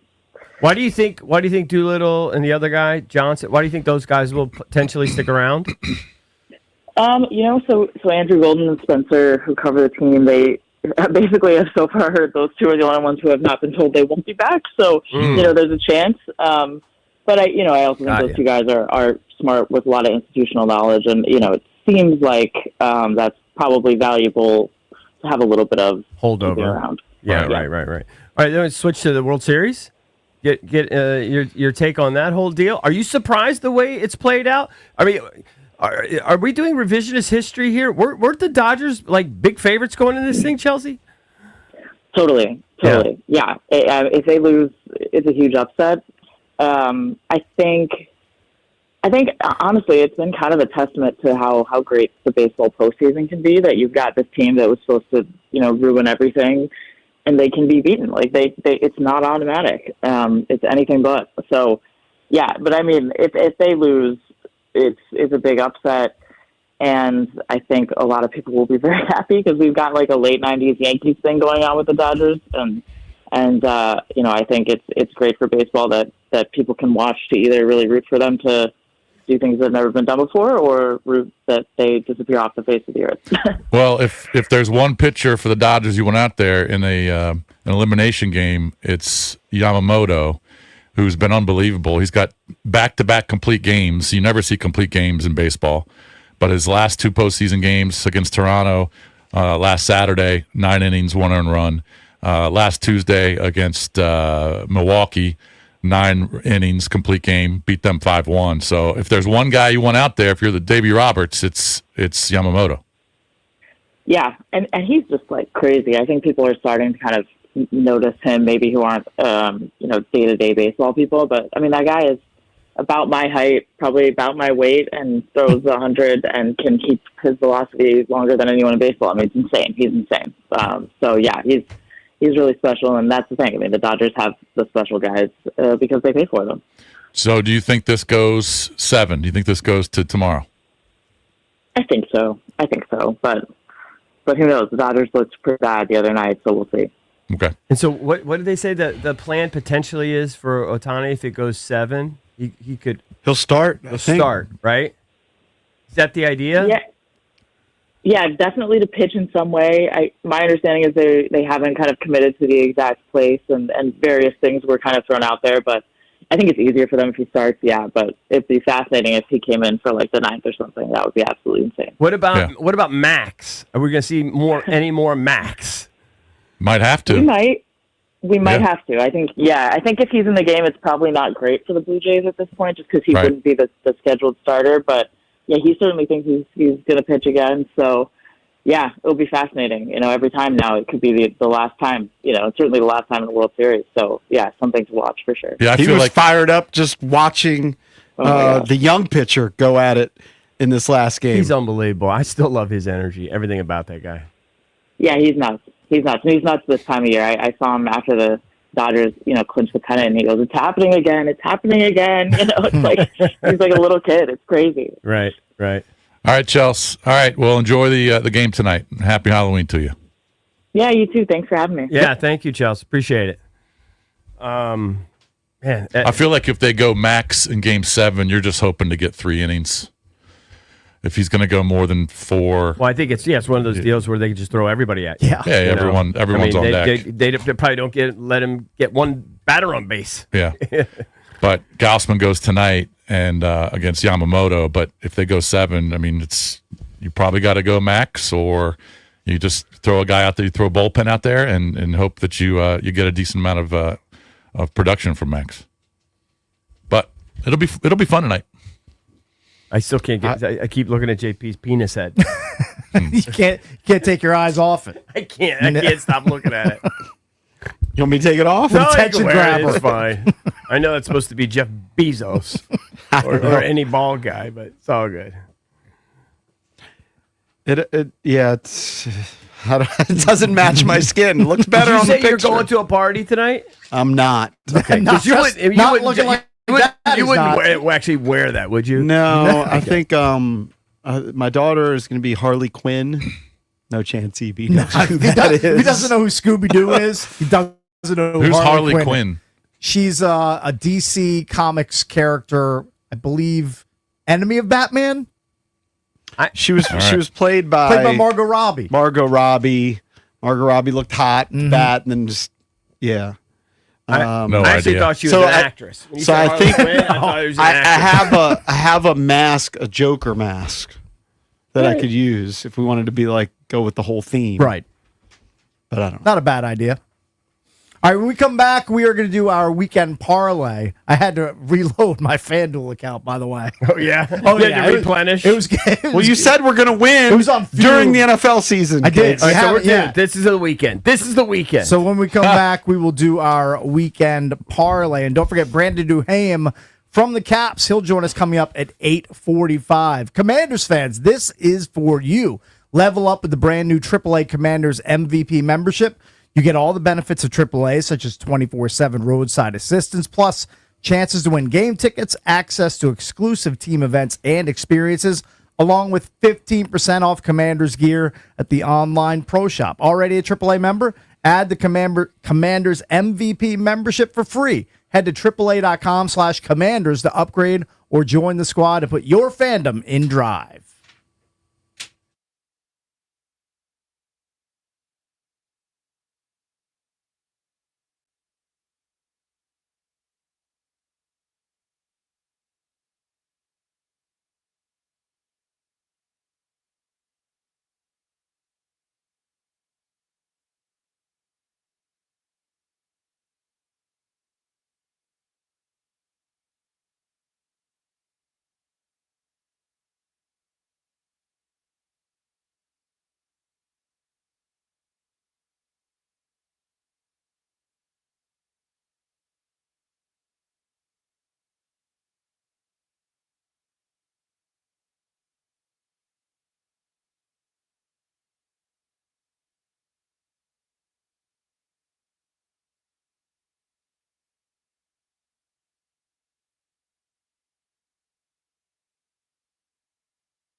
Time now for our Junkies weekend parlay. We put our heads together, try and come up with the big fat winner. Just nothing but a graveyard of dead bets for the Junks over the last few months. Jake said to reload his FD account. I mean, I put another $100 in there. I mean, that the way I look at it, that gets us through the end of the season, even if we don't hit. Or it's right around. It's very don't close. Speak that into existence. Look, I'm in a bad place. I'm in a negative place. Even over if here. we don't hit, okay. When we don't hit. All right, yeah, right. That's a better description. Pretty much. All right, behind the glass. Let's start with Matt Myers. All right. I think I may have found my calling. I had the Jets last week. I'm an expert on trash picks. Okay. All right. And there's nothing more ugly than a defensive struggle. And that's what we're going to have with Denver at Houston. I know Surtain might be out, but I'm kind of doubling up with Nico being concussed. Maybe he'll be a little under the weather as well and not have as many targets. So we're going to do an ugly under between some of the best defenses in the NFL. Broncos, Texans, under 40.5. You're forecasting a rock fight in Houston this weekend. Okay. I can see that happening. I can see that playing out. Okay. All righty. I hope you're right. Have you seen the amount of sacks the Broncos have this season? I don't know the exact number, but I know is it in the 30s? The technical term is it's an F ton of sacks. They're about to break the Bears record by week 13. It's unbelievable. Yeah. That statue Stroud's going to get so smoked. He probably will get overwhelmed at times by that pass rush. It is kind of remarkable Stroud's comeback, right? Come down. I mean, he had a remarkable rookie season. He's actually playing pretty well this season. He's bouncing back from last year, but not quite the heights of his rookie campaign. Right. How many sacks do they have? I saw the Seahawks have about mid-20s. I think they have 30-some. They have mid-30s. Yeah, they are. They're getting after it. All right, you're in. All right, you're in. So I'll go next. You're an expert at trash picks. I'm an expert over the last 6 weeks in player props in the NFL. I gave you the Josh Allen under 30.5 pass attempts last week. Wasn't even close. I think I've hit 6 of 7. That is impressive. You're the only one keeping track. Yeah, someone has to. I'm going to take. All right, so now that Terry's not there against Seattle, who knows how many times Jaden's going to go to Debo. I assume Debo's going to be a big part of the passing game. But they've also been going to Jerry McNichols the last 3 or 4 weeks. It's been a big factor. Here are his target share plus receptions and yards over the last 4. Okay. 2, 4, 3, and 6 for 12, 30, 23, and 64. All right. So they're throwing to him a lot more than they did in the first 4 games. Those are sexy numbers in a PPR league. Full PPR. If you look at his player prop for receiving yards, it's 16.5. I mean, I think it's a lock that they're going to go to McNichols, 3 or 4 times. He's going to get over 16.5. And if he's wide open, I mean, he's going to get that in 1 reception. So I'm going to go over 16.5 receiving yards for Jeremy Mack. Very good. It's on the board. It's all right. In spin the wheel. The Who's next? You're next. Me? All right. Yeah. It's a tough one. Obviously, I'm going to do the Code Red game. I don't have a lot of faith. I'm going to pick us this week, but I feel like Sam Darnold's probably going to pick on us a little bit. We'll see if Lattimore can play 2 back-to-back good games. I have my doubts. He's having a pretty darn good year.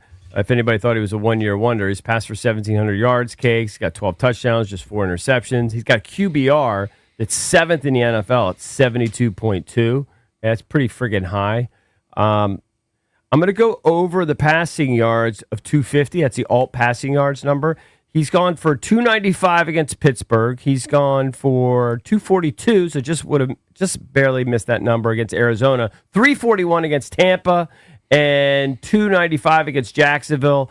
Against our secondary, unfortunately, and our inability to really create enough pressure, I'm afraid he'll easily go over the 250. So I'll give him. That's assuming they'll just run the ball down our throats.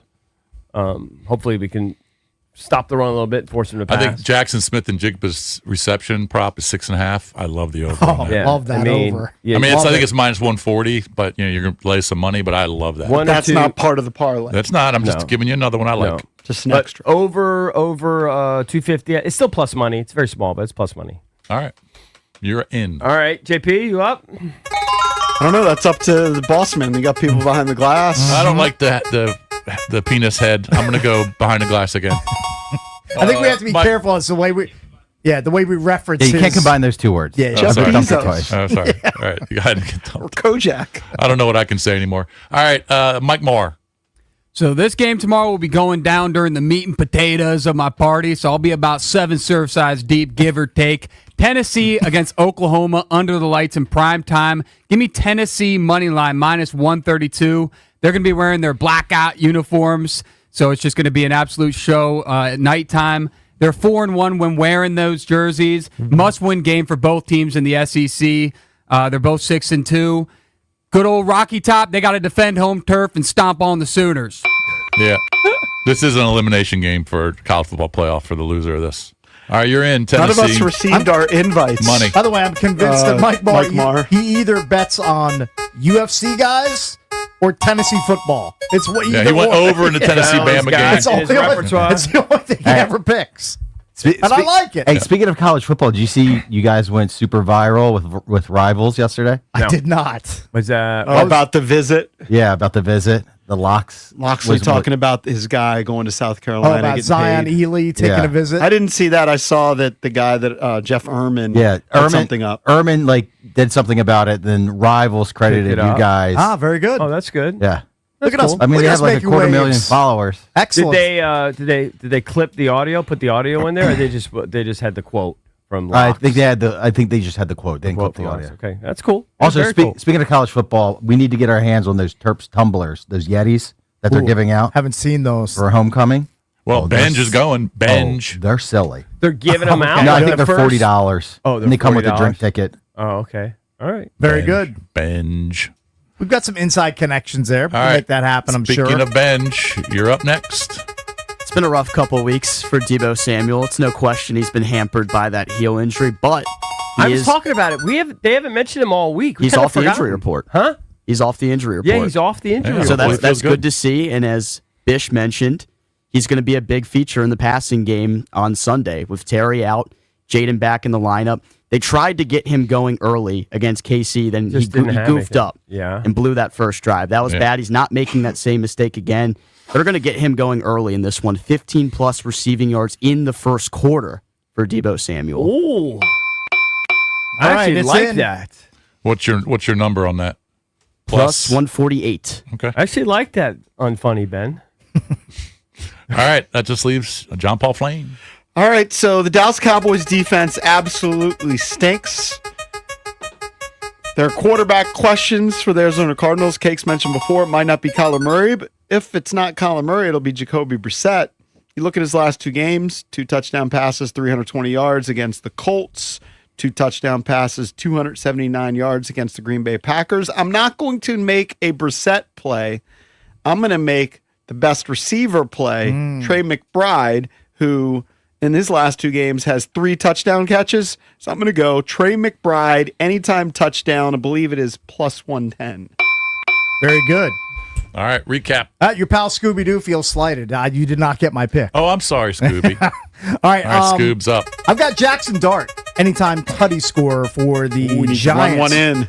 I mean, he's scored in 3 straight games, rushing the ball. Cam Scadaboo's foot is pointing the wrong direction. I like Tyrone Tracy, but this just means even more on the plate rushing-wise for Jackson Dart. And at this tasty number, I mean, this looks like a Scooby snack to me, plus 210. I like how you did that. So I have got that in the parlay, my friends. Here is your recap. All right, what are we going to win, Cakes? All right, here we go. All right, we got a bunch of bets in on the Seahawks-Commanders game. McNichols over 16.5 receiving yards. Debo needs 15-plus receiving yards in the first quarter. Sam Darnold needs to pass for over 240.5 passing yards. Jackson Dart needs to run one in. Under 40.5 in the Broncos-Texans tilt. Trey McBride needs to score a touchdown in the Cowboys-Cardinals game. And Mike Marr loves Rocky Top more than he likes Surfsides. He's got Tennessee on the money line. A $10 wager pays us $1,604.61. All right, we'll take that. Come on, man. I'm feeling good. That is a big score. Let's win that. I love it. But we're not going to. We're not going to make it. These guys want a big Come on, payday. They want $1 million. What is $1,600 divided by 7? Didn't we just have like a 3K one last week? Yeah, but we're trying to. But it equaled 0. Chunk of that. We just need to win. I got nothing. Who's got the biggest long shot of the I think four? I do it. Plus 210 with Jackson Dart scoring a rushing tutty. All right, let's take a break. When we come back, we'll get into the matchup. Can the Commanders pull off the win? And what are the keys to a victory over the Seattle Seahawks? It's a Football Friday here on the Junkies.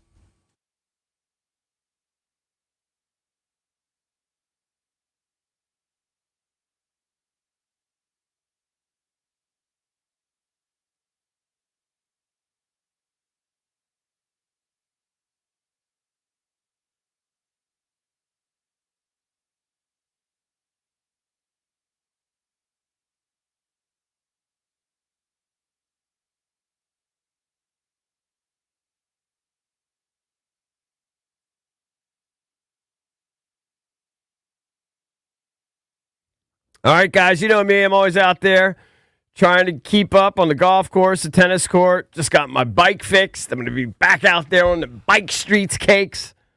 But injuries happen, back spasms, bone and joint pain. I'm always sore. It can slow you down. That's why I trust Vantastat. Whether you need urgent advice after an injury, help understanding symptoms, or you just want a connection to over 400 plus CAO orthopedic specialists, Vantastat is there for you. Their urgent ortho helpline is open 365 days a year, people. Don't wait. Call this number if you're all banged up. 844-VANTA-365. Seriously, I've seen how much of a difference it can make.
Lamar Jackson is back to looking like Lamar Jackson, and the Ravens looked like the Ravens.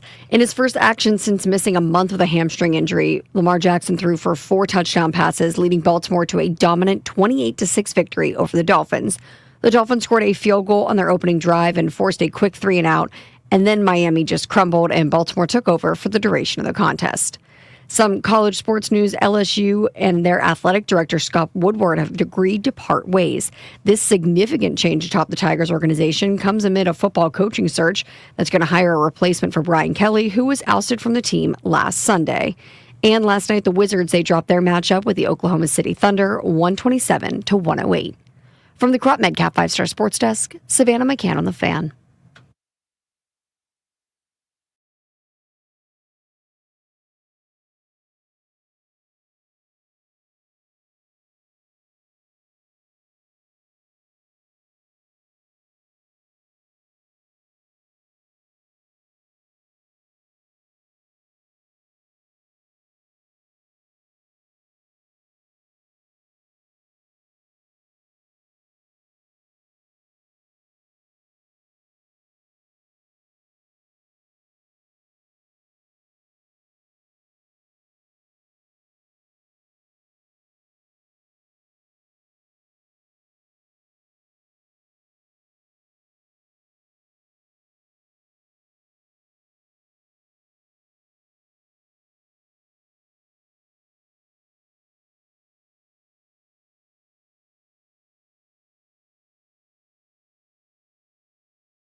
Happy Halloween to everyone.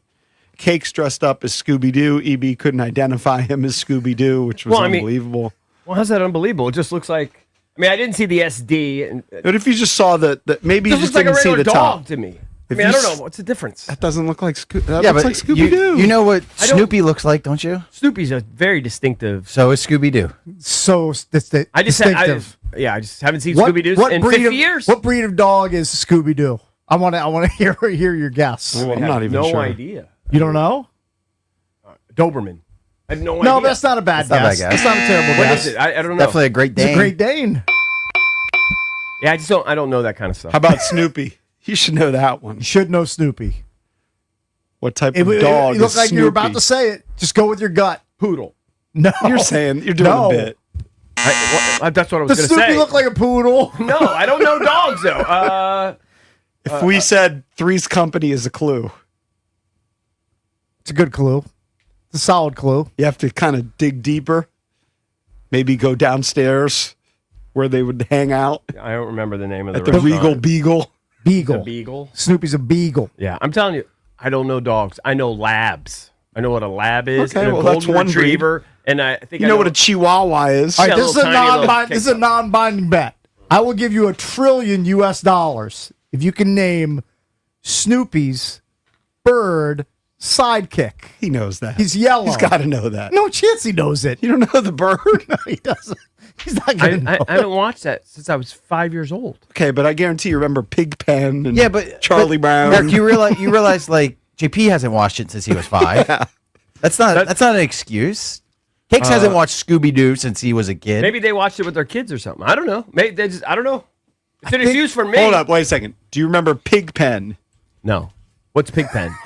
Peanuts. I know it's a sloppy All right, person. Okay, hold on. But what's a- Charlie what's a Brown? Charlie Brown and Peanuts. Yeah. Snoopy. Yeah. You know the kid that had the blanket, right? Linus. Okay, Okay, so you you got remember that. some things. What's Charlie Brown's sister's name? She has Lucy. blonde hair. Lucy. Okay, see, you know. Oh. So what's the little birdie? With Snoopy.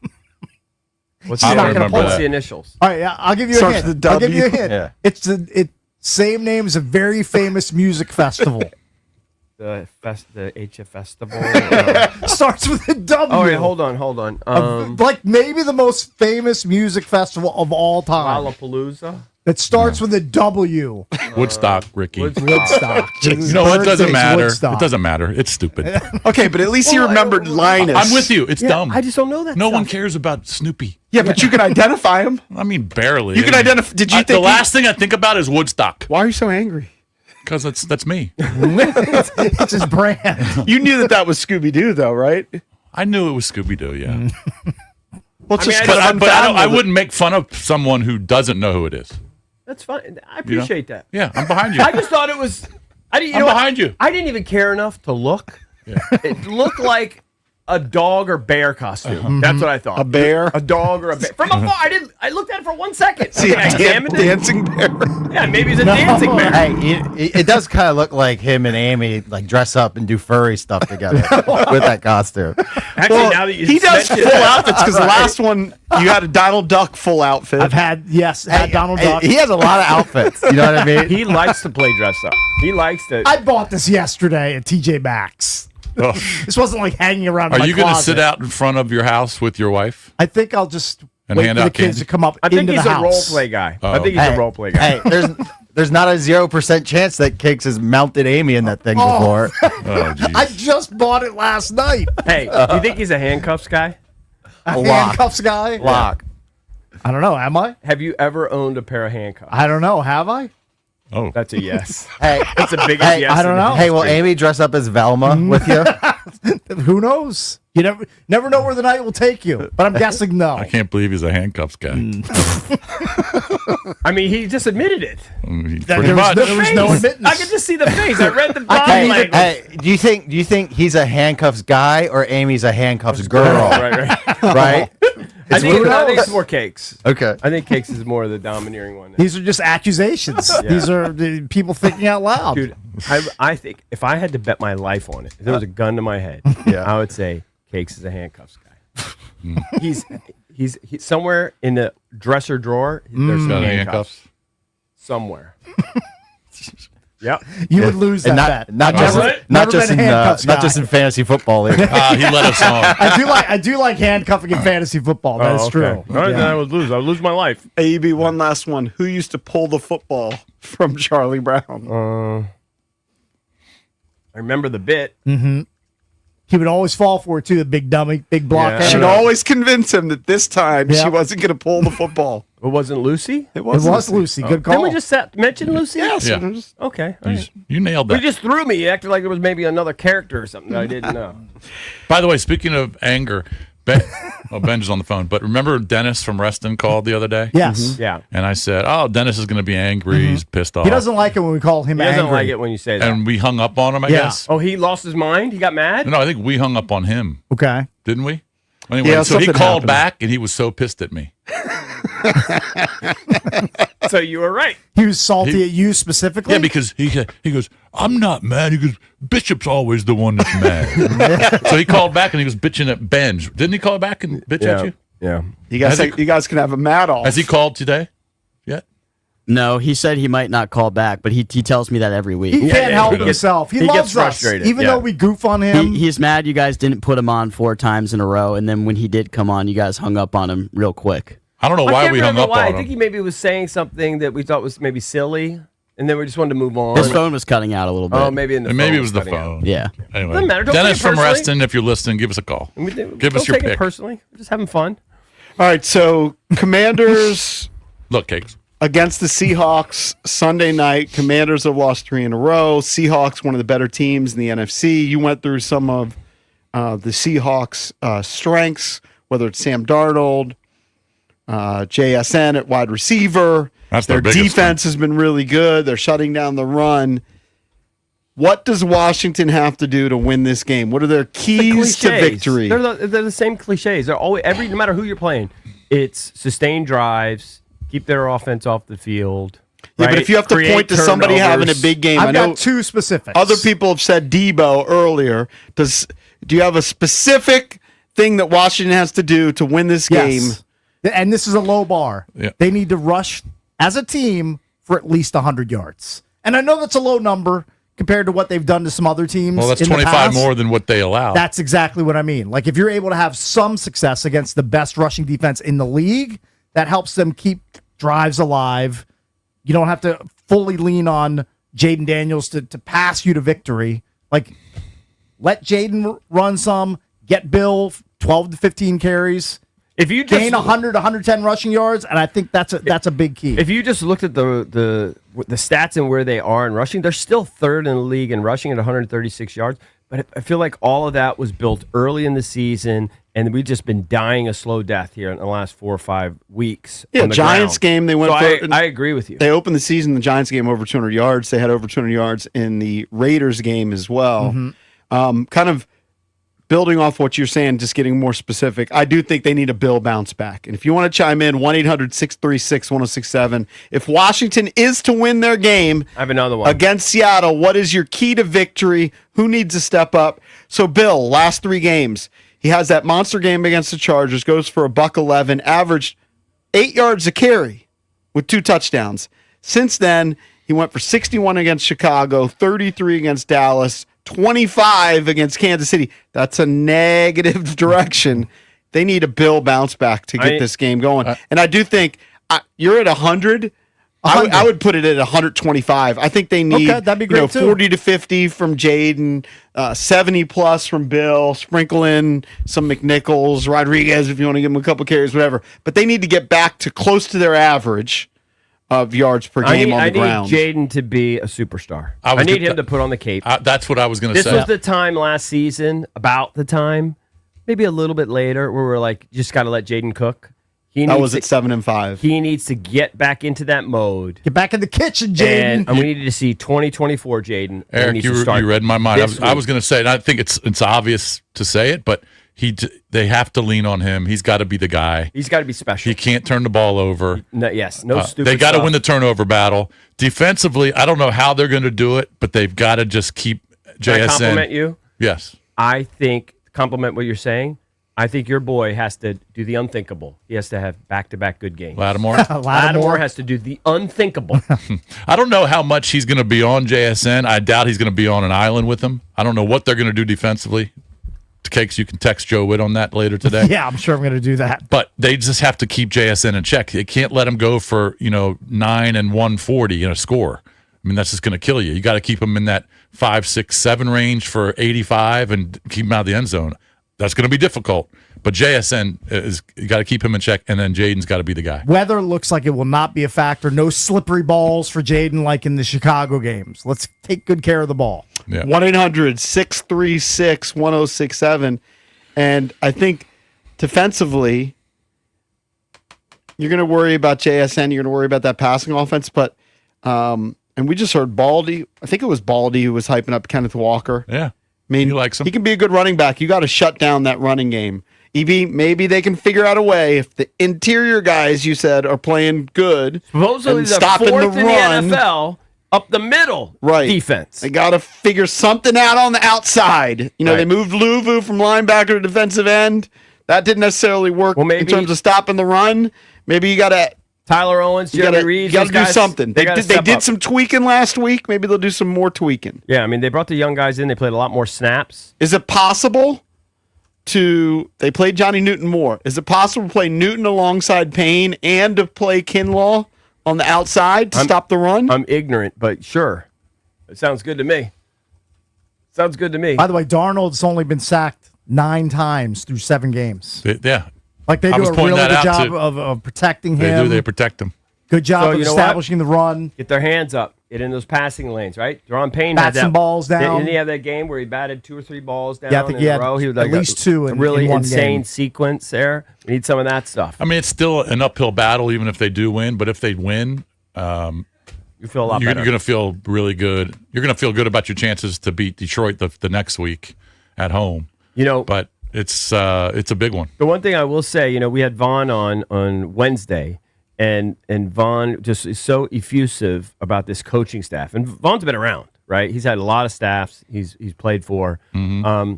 And Scott Abraham, Scott was out there at practice yesterday, and he put a video, and we're going to have Scott on later at 9 o'clock.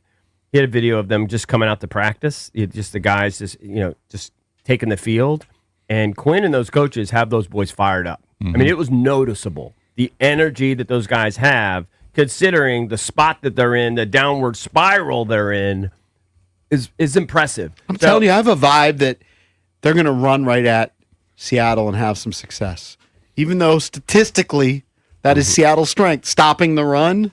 You think they're going to challenge them? I think it's just a vibe. There's no data, but I think Quinn has challenged them, and I do think their energy was better last week. Yeah, their energy was way better. People can mock it. They lost by 21. I get that. But they played better than they did in the Dallas game. Totally. Way Tied better. at halftime. They lost to a better team. Yeah. They lost to a better team. That's okay. But I thought their energy was way better. They were quicker. I could feel, you always hear Quinn talk about that. I could feel that. I could feel their energy and their speed and their hitting watching that game last week. Something else that's alarming is that the Seahawks they're good away from home. They're 3-0 on the road. Yeah. They're not intimidated to come into your place and play. You saw what they did against the Steelers early in the season, and they have road wins at Arizona and at Jacksonville as well. I mean, this may be stupid to say, but part of the reason why I am going to pick us is you can mock me. I think this team is too good to lose like 4 in a row. It would be 4 in a row, right? If we lose this one. Mm-hmm. I know Seattle may even be a better football team, but I think they are a better football team. But just think at some point this team's too good to lose 4 in a row. But it's also, and it's even if you're a better football team, it's hard to travel 3,000 miles. Play an island game because it's going to be a great atmosphere out there, and it's just hard to do that. All right, it's not easy. We want to hear from you guys. 800-636-1067. The question is clear. How do they pull this off? What specifically needs to happen for the Skins to win this game? Let's go to our guy, Toothpick, on line 1 here. Hold on. Toothpick, what's up, buddy? Hey, what's good? I feel really good about this weekend's parlay. I'm following the parlay this week. This is the week we hit. All right. But, are you basically mirroring our picks every week? No, just this week. I like what you guys have this week. Okay. I pick and choose. Which one of you guys I follow, but I like the whole thing this week. I really do. He likes the whole card. Nice. I like the whole thing. So listen, ED, you should never ever go on Jeopardy because you didn't know Woodstock. You should never do that. But specifically, what we should do. He's not going to go on Jeopardy. That's just brain fog. I know Woodstock. That's just being old. Right. So what we should do is literally, or what we need to do is have 4 sacks. Don't care where they come from. Second level, the defensive ends, the interior, and we need 2 turnovers: fumble, interception, block kick, and scoop score. But we need 2 turnovers, 4 sacks, make Sam Darnold see ghosts. That's what we need. Okay, I like it. All right, Toothy Tooth. All right, thank you, buddy. Appreciate it. Later. All right, now. Let's go to Dave in Raleigh, 800-636-1067. Come on, people. You cannot do the DC swoon, the DC fan swoon, where we just give up. Where they're out and they don't call? Yeah, about week 8 or 9 or whatever. No, we got to hang in there. We got to fight. Hey, you know what? Here's a positive. Seahawks are -4 turnover differential. Now, Commanders are worse. They're -5. But Seattle gives up the ball. They're equally inept. Yep. Yeah, but the Commanders actually had a couple turnovers last week, so I know. Maybe they're trending up. Well, it's definitely been a point of emphasis for them. Let's go to Dave in Raleigh. Dave, what's up? What needs to happen? Good morning. Hello, guys, Dave. good morning. Love the fact that you guys are on YouTube. My family gets to see your faces now in the morning when we're getting ready, instead of just looking at the blank screen of the Odyssey one. So thank you. I hope you guys keep this up. Cool. Yeah. What's up, man? Give me your whole deal. Yeah, look, so I actually think they're gonna win. I think the upset's happening. I think Seattle can be beaten. I think like you guys said about traveling 3,000 miles. I did want to point out one thing to you guys. So I watched the all 22. Lattimore does not travel. Unless they're on the goal line, he lines up exclusively on the right side, to the point where even if they split a running back out, he takes the outside guy. I think, which I find that strange, but I think the key to this game is 2 things. One, the offense has got to play well. That Jaden obviously, and then they just got to somehow, whoever's got a Jackson Smith, they got to keep him in check. They got to probably keep him under 100 yards to have a real chance at this. Who's their complement to Jackson Smith? I mean, they have Cooper Kupp. Okay. And then they got Varner, the tight Cooper end. Kupp, this is not the Cooper Kupp of the Rams during his heyday. Like, it's a reduced, older Cooper Kupp. Yeah, but you know what Witt was raving about? His blocking. He said he blocks like friggin' Hines Ward. Yeah. Yeah, I don't care about his blocking. I care about his catching. I mean, when it comes to from a fantasy perspective, I understand. That just makes you super, tough to defend. I mean, when it comes to the passing game for Seattle, they just basically go to Jackson Smith. Right. He's their guy. You know, Right, so And you know what? Here's another name. A.J. Barner, their tight end. He's been pretty good. he's been pretty good. Like, he's a guy that could make a difference in the game as well. Yeah, Jackson Smith has 50 catches. Cooper Kupp's got 24 so far with just one touchdown. 1-800-636-1067. It's a football Friday. What does Washington have to do to right the ship, end this 3-game losing streak, and beat Seattle on Sunday night? We'll take more of your. all right, guys, you know about my new obsession, Daisy French onion dip. Keep the pictures coming. EB Junkies on Twitter. One of my guilty pleasures during football season, really year-round, is eating dips with chips, wings, and veggies all while watching a big game. Maybe watching some golf, having family and friends over. And now Daisy's come out with their delicious Daisy French onion dip and their Daisy ranch dip, and they're absolute game changers. I like the French onion dip with chips. I like the ranch dip with wings. Do whatever you want. They're as delicious as a homemade dip. They're made with real herbs and spices and other ingredients you'd find in your very own kitchen. So next time you go out to the grocery store, push your little cart over to the dip section, grab some Daisy French onion dip and some Daisy ranch dip. I promise you're going to love it.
Commanders' victory. They've lost 3 in a row, facing Seattle, one of the best teams in the NFC. Who do you need to see step up specifically? What are your keys to a victory?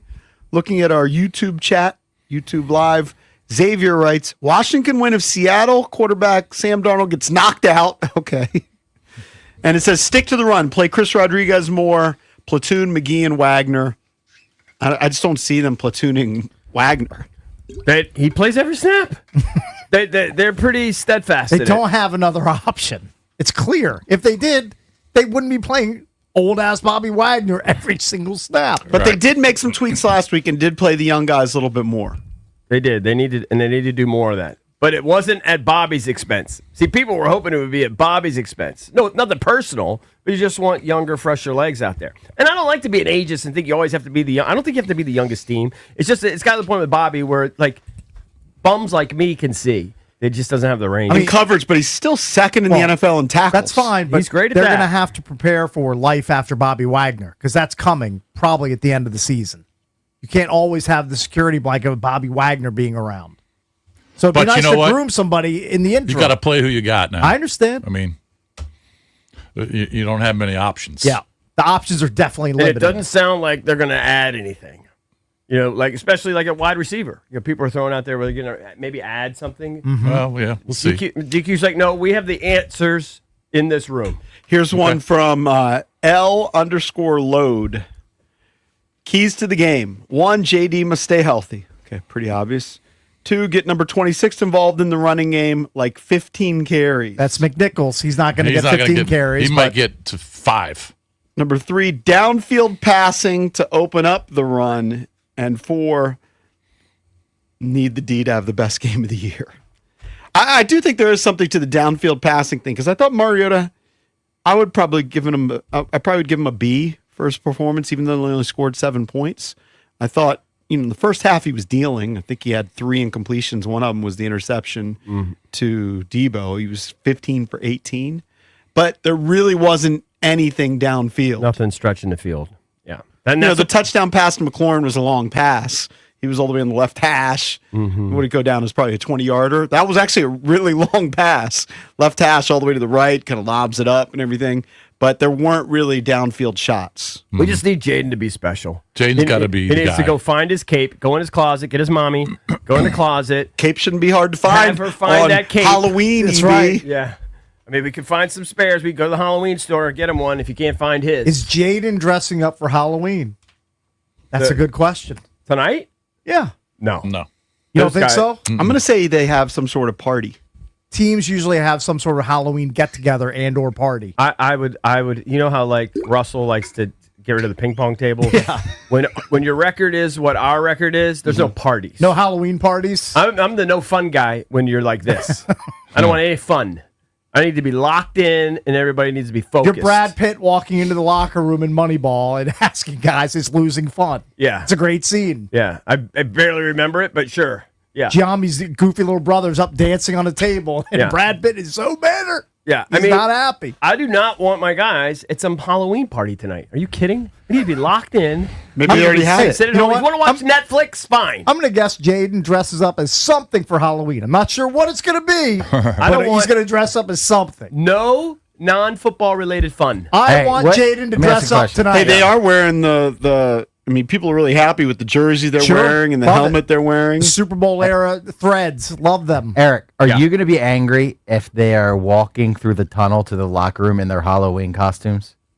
Like if I hate that whole bit. I'm saying if Debo Samuel is dressed up as Mario or something for Halloween. I don't know that it would anger me any more than a lot of the outrageous outfits that they wear. Frankie Louvu is dressed as a werewolf. Well, frankly, when these guys are, I just got to watch what I say. But these guys are wearing things that are outrageous, and that probably angers me more. I'd rather them wear a costume than some of the stuff that they wear.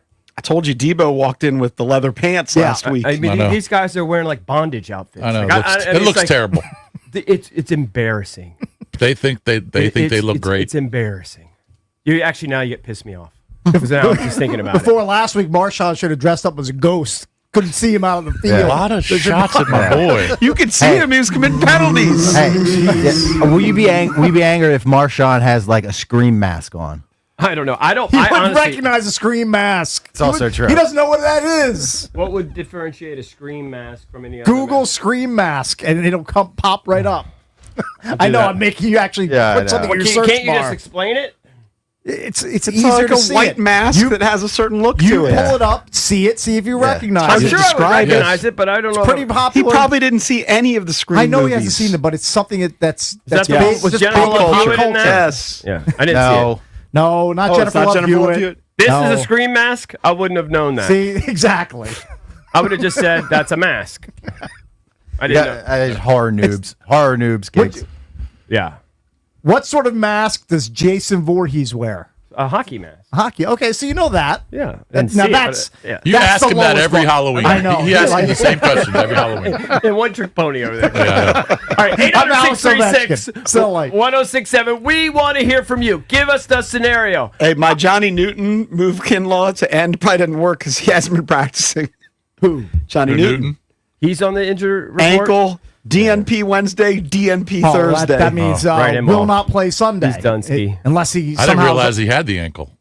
He's done. because you don't go from DNP to full practice on Friday. Usually Right. that doesn't Kinlaw happen. was Probably full not. on Wednesday, limited Thursday. Okay.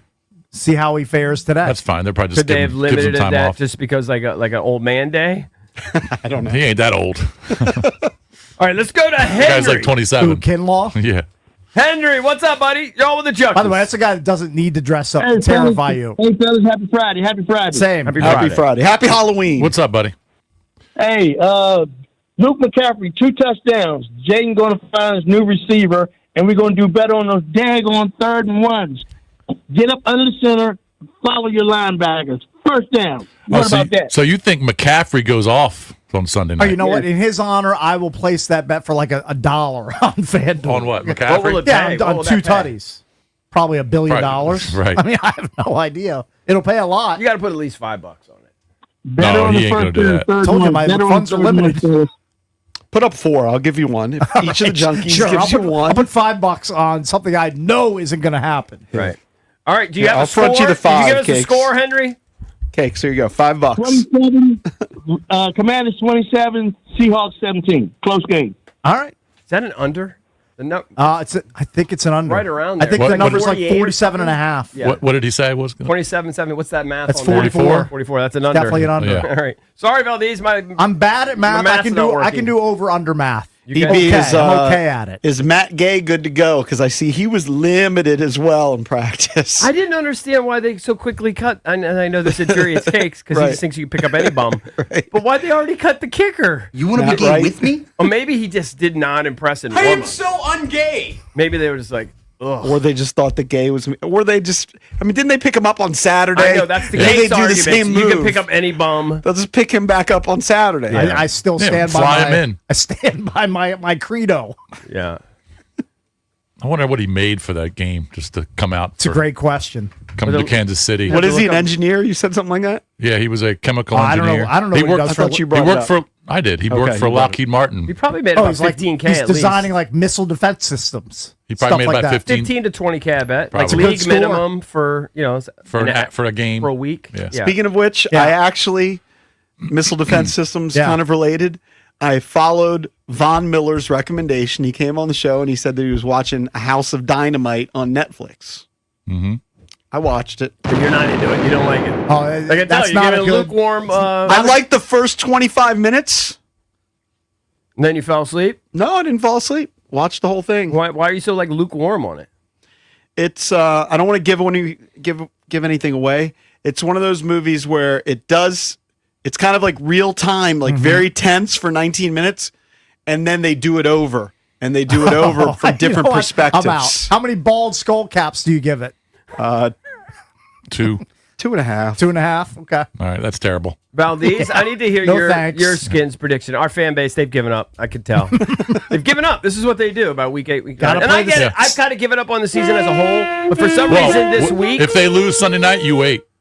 Then it's dead. No, yeah, I know the I mean, it's season's dead. pretty It's much real shot, trouble. But for some reason, I feel like with Jaden back, we're not going to lose 4 in a row. We're not that bad, even though Seattle's probably better. I don't know. Just for some reason, I think Quinn's staff's got the guys fired up. I think we're going to shock people.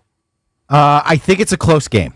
Yeah. Oh, for sure. I did not realize until this season, and then looking back on last season, just how dependent the offense is on running the football. Like it's alarming that if you shut that down, it seems like the offense kind of goes into a shell a little bit. Are you saying that just about us, or are you making that about the Ravens too? Or is that just an idea you have about the Skins? That's just my observation of the Redskins. Oh, the Redskins. Okay. Specifically this season. But is it part of that also because we haven't had Terry? We haven't been able to stretch the field. That's affected everything. That's affected everything. I don't know. I don't know why it's happening. I just know that when it's happening, it's the offense is kind of scattering around. That being said, Seattle's great at stopping the run. It's an offense that's dependent on the run versus a team that's great at stopping the run. I think Seattle kind of ekes one out late, like a 24-21 victory for Seattle. It's another under. EB, this could make you feel better. Do you know that Baker Mayfield, you're talking about Jaden putting on his cape. Yeah. Baker Mayfield, less than a month ago, played the Seattle Seahawks. It was a home game. Seattle had to travel all the way over there. Right. That Seattle defense gave up Down 38 there. points, and Baker had 4 incompletions and almost threw for 400 yards. Wasn't that 29 for 33. That game was in Seattle, right? Oh, yeah, you're right. It was in Seattle. That was a home game for the Seahawks. My bad. So Baker actually went there and threw for almost 400 yards. Right. Just what? You need to put two halves together too. I mean, it does feel like the Commanders are kind of knocking at the door to get right but just got to put two halves together against the Chiefs. Yeah. You're definitely basing it on hope right now more than you are evidence. And Dan's right. They're not playing complementary football because when the defense gets stops, the offense seems to be stalling out. When the offense is balling, the defense just looks so leaky. They're not symbiotic with each other right now. Look at that fancy The problem word. I have with the complementary football phrase, cliche that everybody uses is if they could do it on command, they would. You know what I mean? It's like they're trying to be. I know. You know I know. I mean? Trust me. Yeah, you want to play a perfect game. Yeah, I mean they're trying every time to stop. And it's hard. It's hard to play perfect football, but it's just sometimes. If the offense is sputtering, you need the defense to help out, and it's not happening this year. It's not happening this year. Yeah. Last year, it happened. Yeah. Seattle's rush defense is undeniably good, but last week they played a guy named Woody Marks. Yeah. And Marks has put up some decent numbers. And the Fossil and Nick Chubb. Yeah. Am I crazy?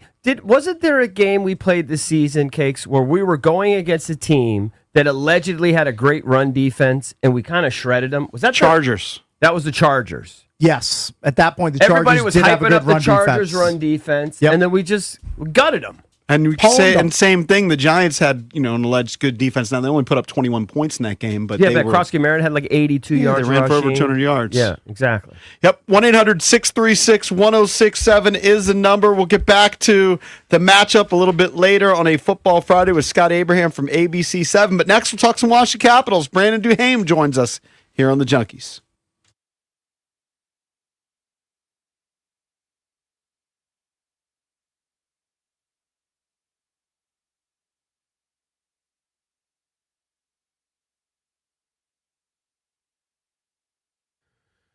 All right, guys, EB here. It's NBA tip-off week, and FanDuel is your home for live betting.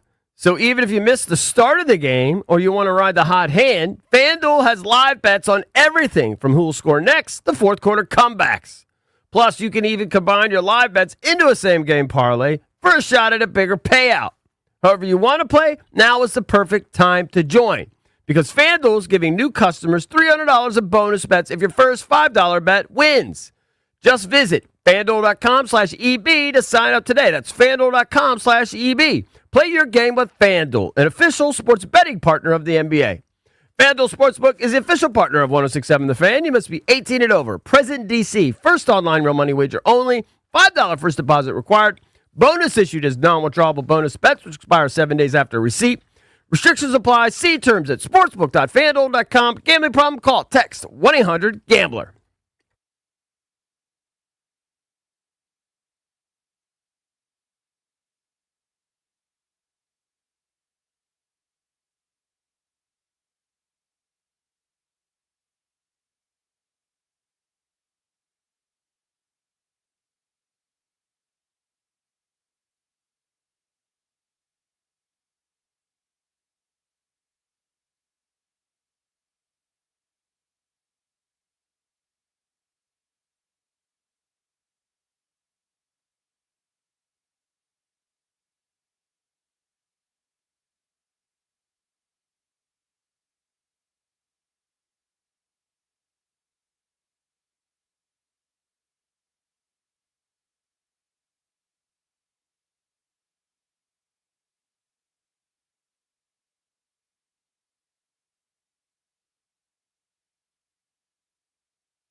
game losing streak here. Yep, we're joined right now on the Rude Guest Hotline. Rude, the most reliable heating and air conditioning products in the DMV, by Brandon Duhame from the Caps, a.k.a. Dewey. What's up, Dewey? Good morning. What's up, fellas? How we doing? Hey, so will your fiance be at your house tonight handing out candy, or is she coming to the game? I think she's going to come to the game. We'll probably just put the bucket outside, and hopefully not one kid just takes it all. You know? Okay, so here's the important part: are they full? Are you giving away full size bars? What sort of candy? Full size bars. Yeah, I feel like it's the only right way to do it. So what sort of candy are we talking about? We'll get the chocolate bar variety pack, and then probably like the Skittles. Okay, good. Starburst pack. You know what I'm talking about? Where do you stand on Mounds and Almond Joy? Where do you stand on coconut based chocolate bars? Not my pattern. Yeah. I'd probably go like a Snickers or a Twix, something like that. I like those too, but this is the correct answer. I do love Almond Joys. I crush some Almond Joys. So not for me. By the way, I assume you live in Arlington. I was my daughter lives in Arlington. And I was driving around a couple neighborhoods. I couldn't believe how many houses were decorated in Arlington for Halloween. Oh, my neighborhood's crazy. Like they go all out in my area. Right. So. What about your house? Is it decorated? No, not so much. We're moving so much that it's kind of a pain in the ass to put all the decorations and pack them up and stuff. So we're unfortunately not. But you seem to be into the spirit. We actually retweeted the video that the Capitals put up of you hiding in the box, startling your teammates as the big bad wolf. Who got the most scared? Oh, I mean, I don't know if you saw it, but Dowder. Yeah. Poor guy. Man. Dowder. I mean, he literally jumped back like 5 to 7 feet. He was terrified. Yeah. Who was the one guy that had no reaction? Yeah, who's dead inside? Marty. Yeah, he just walked like zero, like nothing. Yeah. Didn't even budge. But he even got Tom Wilson. Yeah, I was. That was kind of my main target. I was like, I want to get this guy. Like, you want to get Willie, right? But it was kind of tough because he came in right in front of the box, so it was, he was real taken by surprise. All right, so let's talk about where you guys are at right now. You know, we had Coach on, and I was actually a little surprised because I know he was steaming with that Senators loss, but he was actually okay with the Stars. You know, he thought you guys played really well in that one, just kind of on the wrong side of it. 1-0, whatever happens. But how do you feel like kind of going into this game? Yeah, I mean, obviously, I think the Senators game was, the score says it all. I think I think that's one we just kind of you just wash and move on, and we know that's not our game. But I thought we had a pretty good effort in the Stars game. You know, whatever the scoring chances were, I feel like we kind of carried play 5-on-5 mostly, and it's finding ways to get to the net and create offense that way. Dewey, how bad do you feel for Ethan Frank? I mean, he gets the call up from Hershey. He plays in the game against Dallas, and he skates right into the back of Mikko Rantanen. He has to be helped off the ice. Now he's on the IR. He had like this big opportunity to come up from the AHL, fill in while Stromer is sidelined, and he gets knocked out in the first game. That's brutal. Yeah, pretty brutal bounce for Frankie, and I think he's doing well. I think he's recovering well, and he's in good spirits. So, we're happy to get him back, and whenever he's healthy and ready. Speaking of brutal, did you guys have to walk on eggshells a little bit around Farivari after he scored the only goal in the game? He scored the own goal against LT. Like, what's that like when that happens? It's a brutal bounce. He's in the right position. He gets a good stick on a pass that's going cross crease, and good defensive play by him to get a stick on it. Just real tough bounce going past LT there. Talking to Brandon Duhame from the Washington Capitals. I'm just wondering at this early point in the season, as a player, do you ever peek and look at the standings? Anytime if you come across it on social media or something, you take a look. But no, I don't think it's anything that you're looking at right now where you're either panicking or you're saying, oh, we're in a good place. It really, 10 games in, it's nice to get points on the board, and these points are extremely important. But as far as looking at the standings and getting worried about it. I wouldn't say that's a focus on our mind right now. How weird is it that you guys were just scoring at such a crazy clip last year, and this year is just not the same? Right now, you're 26th in the league in average goals per game after scoring just 27 times in the first 10 games. Is that hard for you guys to adjust to? Is there a lot of questions being asked during the film sessions that how you get this jump started going forward? Yeah, I think if you take out the last two games, I think we were doing real well with the offensive stuff, and we were finding opportunities to score. And whether we might not get 5-6 goals a game, but if we're getting the right amount of opportunities, that's kind of what we're looking at. And the finishing will come as the season goes on and as the games goes on. So it's it's just important to keep doing the right things, on and off the puck to create those scoring chances. So Dewey, the Isles tonight, I think you guys have already played them earlier in the year. Yep. And then the Isles in the last 3 games have given up 15 goals, all on the road: Philly, Boston, Carolina. So they've lost 3 straight. They've given up some goals. Talk to me about the Isles. Yeah, anytime a team comes in, maybe if they've struggled in their past few games, it's important for a good start. And if you can get one early on them or get a couple on them early, that's, the guys kind of hang their heads a little bit, here we go again type stuff. So it'll be a real emphasis for us to get a good start tonight. All right, Dewey. Let's get it going again. Happy Halloween to you, buddy. Yeah, enjoy, man. Thanks, buddy. Sounds good, guys. Yep. All right, Thanks for having good. me. Yeah, Brandon of course. DeHame, Caps winger, coming up next. We're going to get back to Commanders Seahawks. Scott Abraham, who's at the park every day from ABC 7. He'll join us here on the Junkies.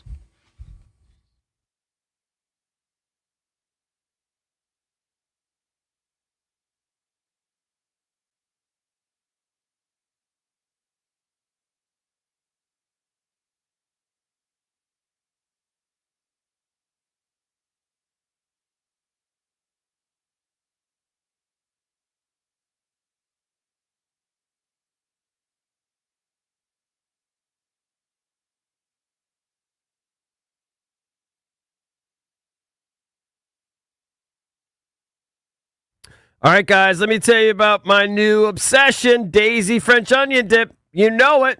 You keep sending me those pictures. I love it. One of my guilty pleasures during football season, really year-round, is eating dips with chips, wings, and veggies, all while watching football, golf, or just having family and friends over. And now Daisy's come out with their delicious Daisy French onion dip. I like that with chips. Daisy Ranch dip, personally like that with wings, and they're absolute game changers. They're as delicious as a homemade dip, made with real herbs and spices and other ingredients you'd find in your very own kitchen. So do me a favor, next time you go to the grocery store, make sure you pick up some Daisy French onion dip and some Daisy Ranch dip, and I dare you not to dip into it before the big game.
This sports update is brought to you by the Reynolds and Power home team, Keller Williams Realty.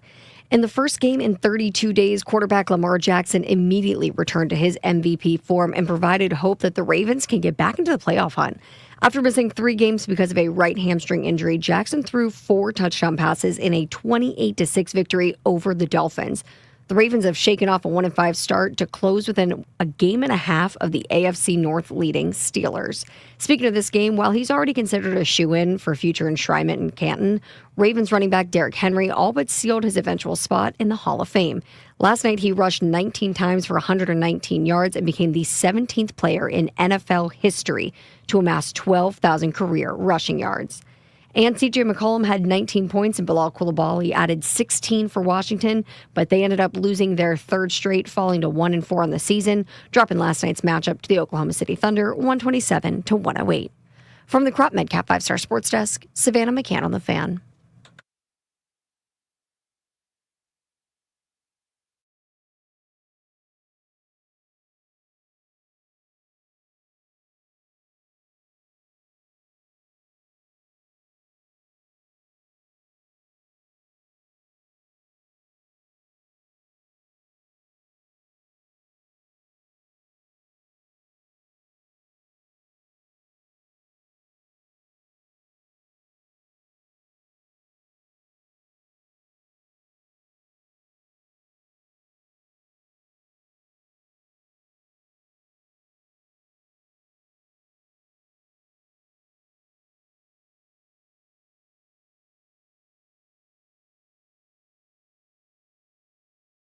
Of the Junkies. It's Bish, Cakes, EB, and JP. Cakes still has a Scooby-Doo costume. I've abandoned the bald cap. It's just too much. Yeah, I hear you. I don't think I'd be a good baldy, though. You never know. Never know what the future holds, JP. Are you? Yeah, I got a little head. It's not a good it's shape. probably not great for you. Dude, little guys with little heads, they don't look I have good. no idea. I mean, I would think it'd be better to have a little bald head than a big bald head. Yeah, I don't know. Well, you would know from the big bald I've head. got the big bald head. Me and Brian Dable, big bald heads. I mean, I know I'm just wearing like a dumb little costume, Yeah. but if JP was going to be Bezos, he should have committed to it. And what should he have done? He should have had like the aviator shades, Yeah. like a crotch tight jeans, like a black, You should have worn like a muscle muscle shirt. shirt. Yeah, Show off yeah, your yeah. testosterone guns. Yeah. I definitely didn't commit to the bit. I told you. I picked this up because I was supposed to buy something for what goes underneath a wig. And the guy from Spirit Halloween gave me this. And then my wife scolded me. And then it was there. And I was like, okay, I guess I got a bald cap. Yeah, that works. All right, join us right now on the Rude Guest Hotline. Rude's the most reliable heating and air conditioning products in DMV. It's our pal Scott Abraham from ABC7. Hey, Scott. Good morning, fellas. Good morning, Scotty. Scott. What's been the vibe this week with Jaden back playing? You couldn't really tell they're on a 3-game losing streak. You couldn't really tell they're 3-5 on the season. I mean, they're optimistic. They're ready to go type deal. They believe they can turn their season around. So, they know what's in front of them. They know these 2 games with Seattle and Detroit are just massive in terms of trying to claw themselves out of this hole. So we'll see what happens on Sunday night. I think you talked about it on your sportscast a couple nights ago. Jaden just has to come alive. He's got to be Jaden of last year. That's what we need to see. Right? He needs to find his cape. Tell his mommy to go find his cape. Tell the mommy to go get the cape. I mean, I know he's limited with the people to throw to because Terry's obviously out, and we'll see what Debo gives you. But Jaden just has to ball out. He's got to be that Jaden that you saw last year against Cincinnati. That Jaden you saw against Detroit and Tampa Bay. He's just got to, unfortunately, probably put this team on his back a little bit and will them find a way. Find a way. It doesn't have to be pretty. Doesn't have to be a blowout. They just got to get these wins, guys. And it's going to be challenging because I feel like defenses are playing Washington differently with no Terry McLaurin on the outside, no downfield threat where it's really limiting their running game and they can, stack more people in the box. And they're basically daring a Jalen Lane or daring a Luke McCaffrey to beat them downfield with those downfield throws, and they're just not the same as a Terry McLaurin. So that's the challenge there, where Seattle is the top rush defense in the NFL right now. So It's a challenging matchup, but Jaden's got to kind of do it with his arm and his legs against the Seahawks on Sunday. Agreed, and you mentioned it. I do think they do have to take those shots downfield because Seattle is just going to be tough to run against. I just, it's the horizontal pass game is good to a point, but they got to take some of these shots, guys. And with no Terry, who's that guy? They don't have Noah Brown. He was a downfield threat. Devo's not necessarily that downfield guy. He's more of a wide receiver screen, quick passing game. So that's the challenge right there. They got to somehow find those explosives down the field, those chunk pass plays to keep the defenses honest. Yeah, and Cliff talked about it, was asked about it. Yeah. And, he mentioned even Diami not having him this year. Has anybody asked him? I mean, everybody knows Lane has the speed. I understand he's inexperienced. Maybe he can't, run the routes great, but just send him down there as a decoy, for heaven's sakes. Or just take a shot with him.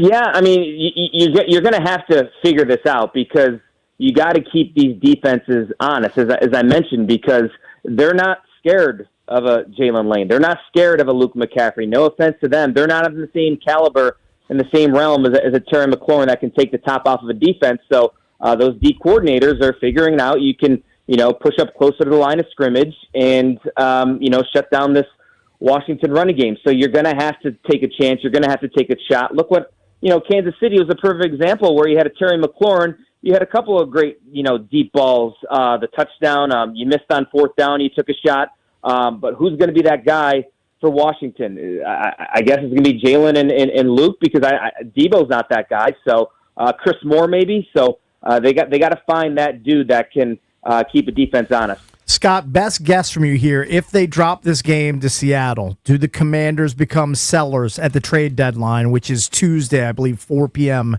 Eastern time? That would put them at 3-6. Yep. You got to believe that Adam Peters would probably think long and hard of moving some pieces because at that point, with the tiebreaker scenario for an NFC wildcard, if you drop another one to an NFC opponent in Seattle, that's tough sledding. Certainly, you can have a chance in the division if you run the table in terms of beating Philly twice, beating Dallas, and beating the Giants again. But you're almost kind of have to look in the mirror and think long and hard of, hey, maybe a secondary needy team might take a chance on a Marshawn Lattimore. Maybe a defense out there needs a Daron Payne up front in the middle to clog some holes. So I think if they lose to Seattle, it is going to be an interesting decision for Adam Peters where he's going to have to look in the mirror. He's going to have to look long and hard at figuring out where's this team going, where are we at right now, and make the best possible decision. What is the blueprint for trying to slow down Jackson Smith and Jigba, who last time I checked, I believe he's on pace for about 1,980 receiving yards, just off to a blazing start for the Seahawks? Yeah, he's really good. I wish I had him on my fantasy team. Me too. He's been incredible. The leap he's made from year one to year two has been tremendous, and he's the guy. He's an all-around receiver. He can run every single route. He can take the top off of a defense. So the blueprint is you hope Marshawn Lattimore can duplicate that performance he had against Kansas City, because I thought that was probably one of his best games in a Washington uniform. And you just got to hope he does his thing. Pressure always helps. Sam Darnold is not Patrick Mahomes. I was on your program last week, and I thought you were going to get a great effort from Washington.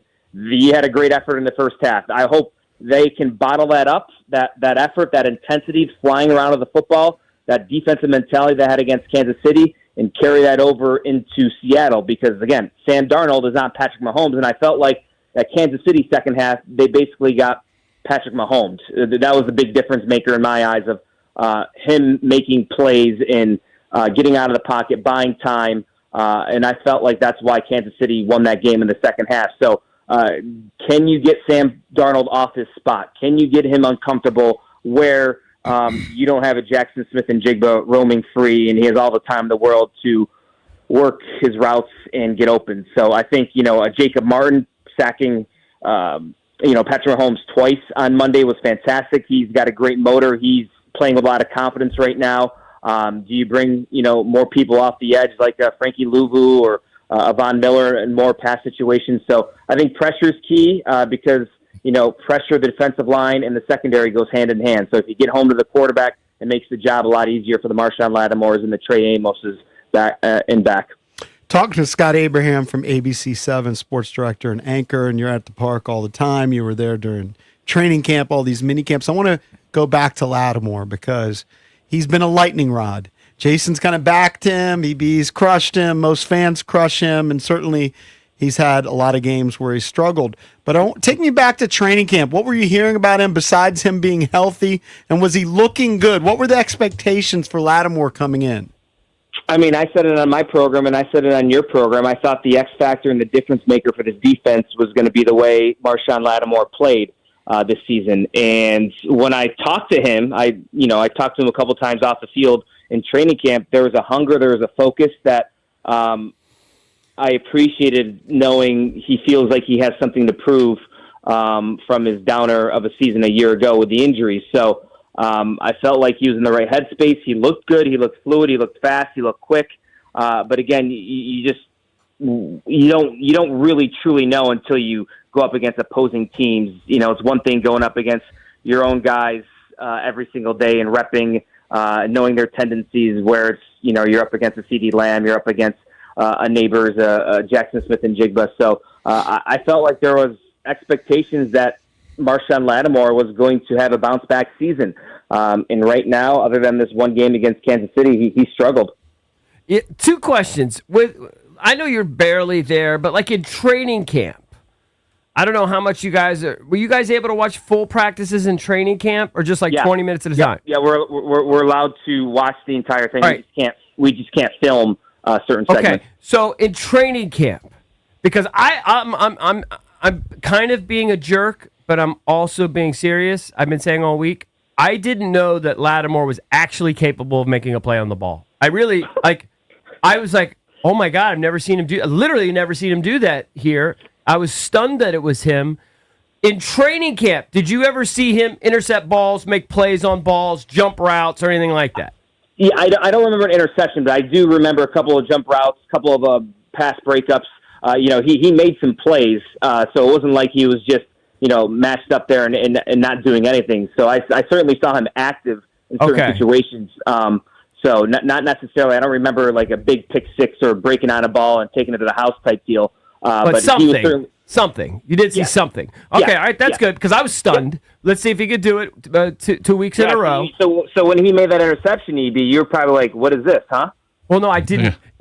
I would have bet all the money it was anybody but Lattimore. Didn't compute. That guy was like, well, who did that? And when I saw it was 2 or whatever the hell they said it was him, I literally was floored. My jaw hit the ground. I didn't know he was capable. Well, it seems he's most comfortable in that press man, coverage, and that was the scenario on that play. Yeah. So good on him. And I'm just being kind of a jerk, but honestly, I hadn't seen it. Yeah, he is. He's being a jerk. I'm being a jerk, but I honestly hadn't seen it. So I'm being honest. But here's the second part of my question. Yeah. The Wagner dilemma that we keep asking everyone. It appears obvious they're just not going to take him off the field. Like, everyone loves him, even though teams are exploiting him. They're finding ways to exploit him in the passing game. We know he's a leader. We know he's everyone loves him, but he's being exploited, and yet they're not moving him. Like, he's playing every snap. But my counter, though, what's the alternative? Like, you want to see him out there?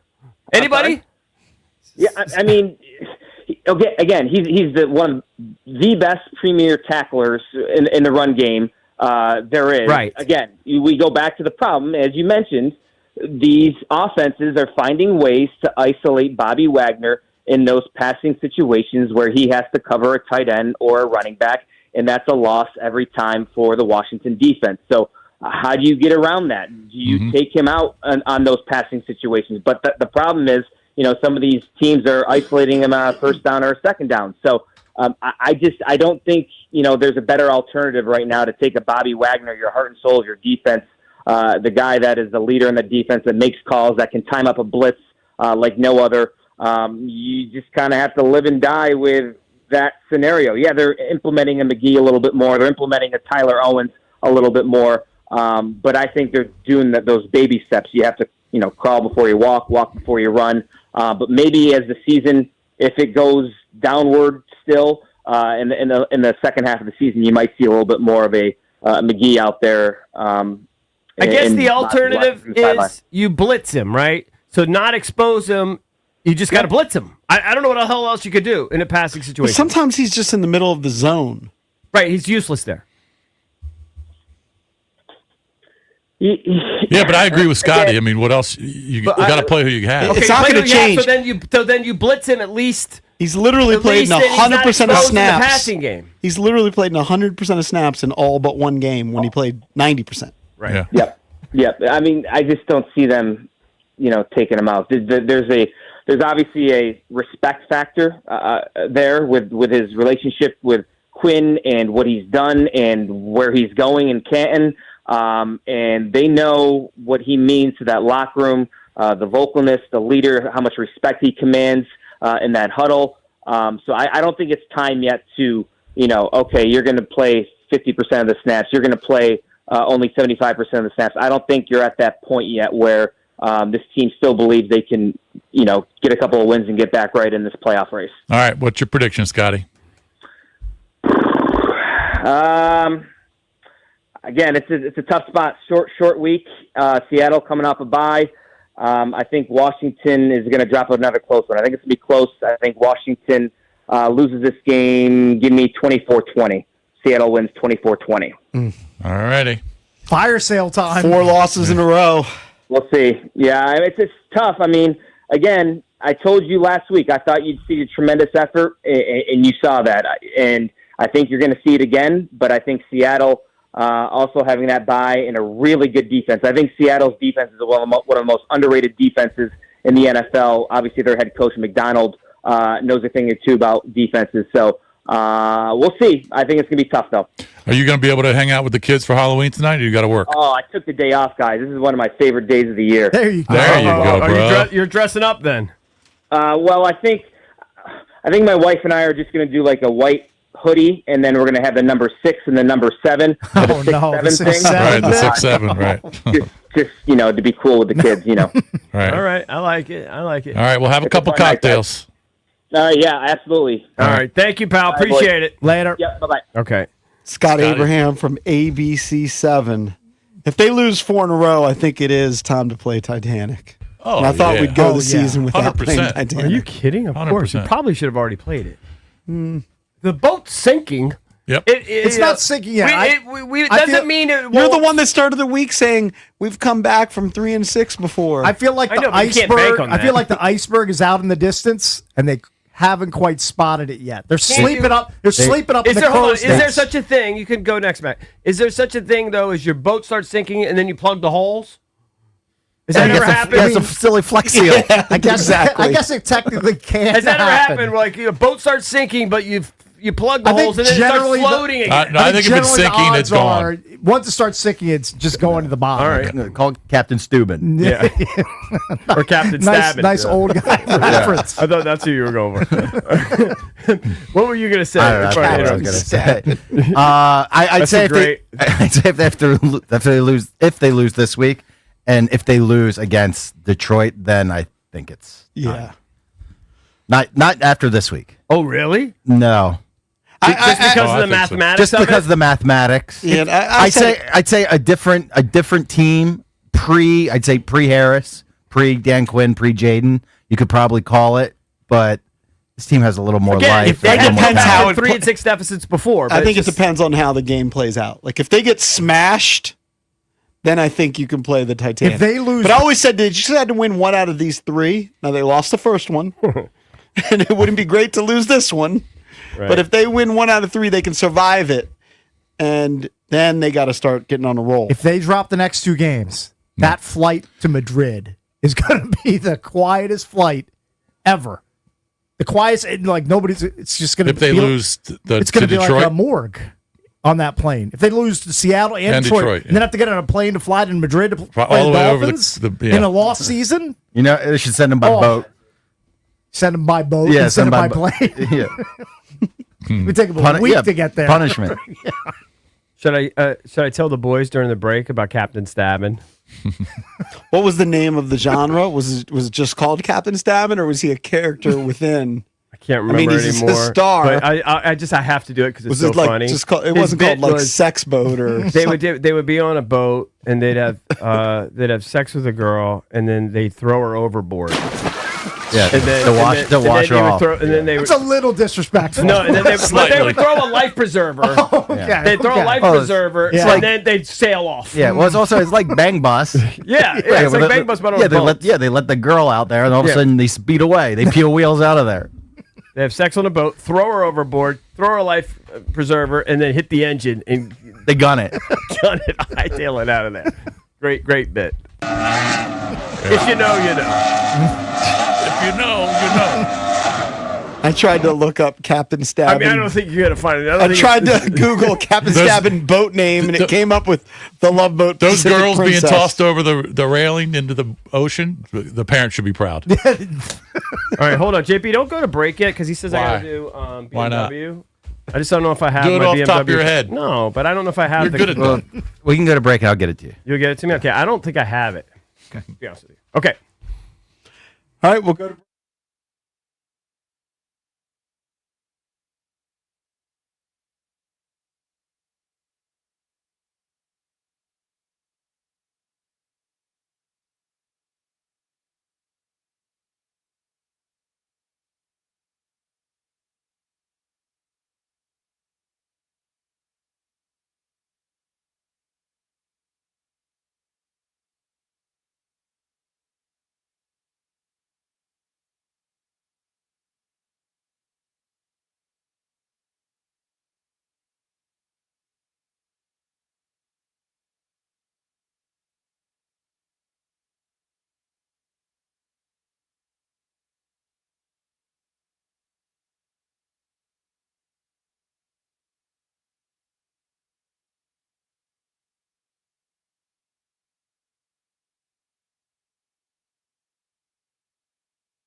All right, guys. You know how it feels when a same game parlay actually hits? Yep, me neither. It's been a while, but my guys at BMW Fairfax, they're on a serious heater. That's right. Miriam pulled off a deal with all 15 of their stores nationwide, and now they're loaded with new BMW X3s and X5s, easily the best odds you'll find anywhere. We're talking rates as low as 0.9% APR on the X3, 2.99% on the X5, all priced to move. They're not sitting on the sidelines, people. The new X3s and X5s are fueled up and ready to go. BMW Fairfax has the largest inventory of new BMWs on the East Coast. If you qualify for one of their military incentives, that's when it really gets crazy. Active duty, National Guard, reserves, veteran spouses, family members. You might be eligible and not even realize it. So don't wait, people. Lock it in while the odds are still in your favor. Do what I always do. Go to my girl Miriam at BMW Fairfax. Tell her EB sent you. For the ultimate buying experience on the ultimate driving machine, it's got to be BMW Fairfax. Check them out at bmwfairfax.com.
His nephew. It was his nephew? Was Yeah. it Scrappy Doo? Yes. Now, he was very annoying. Scrappy Doo was a try hard, try too hard, very annoying character. You remember what he used to say?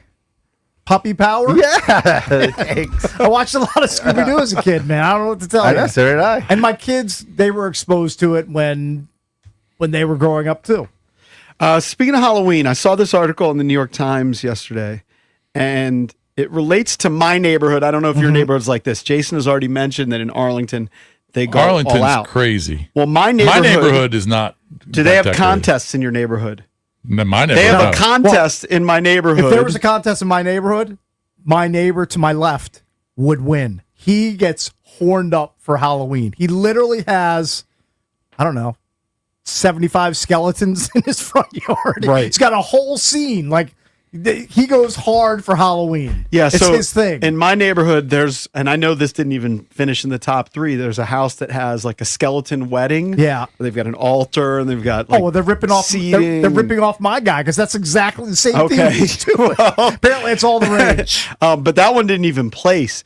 But the article was about, have Halloween decorations become too scary? And what I will tell you is, I don't remember what it was like when we were kids that much. I feel like people had jack-o'-lanterns and they might have had some basic kind of like goofy Halloween stuff, very orange. You know, like just orange would pop out, right? Now, you see these like bloody scenes with zombies. There's a house in our neighborhood that must have 25 gravestones. Just go to Home Depot like 2 months before Halloween and look at their Halloween setup. They've got like a tenth of the store is dedicated to Halloween at that point. So it's got big animatronic setups, like big scary werewolves and zombies. So we have a couple of animatronics because Isabella's been very into Halloween since she was very little. We've got like the jumping spider, which is not really working right now. But if you walk in front of it, let's say you were coming to get candy, you're about to say trick or treat. Right. As you walk up, it sees you. It's supposed to jump scare. And then it jumps out at you. Okay, Yeah, it's kind of like Dewey was doing to his fellow Capitals players. But have you noticed that decorations, like skeletons, for example? All right, we have a couple skeletons. We have the regular size skeletons. There's a couple people in our neighborhood that have like 15 to 20 foot tall skeletons. My neighbor's got one. Guy across the street's got one. Yeah, those were the rage like 5 years ago. Yeah, they were hot. Yeah, they've morphed into like the big werewolf, the big Nosferatu looking thing. Right. I was visiting my parents. There was a house that probably had $5,000 worth of lawn ornaments. You can spend a lot of money. Like some of those animatronic things at Home Depot, they go for like $400. I mean, it's pricey. But it seems like it's gone beyond like what kids should deal with, right? So it's just they could grow up. It's gotten way more They know gory. it's fake. They can handle I don't it. think it scares them. So it's more adult. It might scare a 4-year-old. Yes, it's for adults more than kids.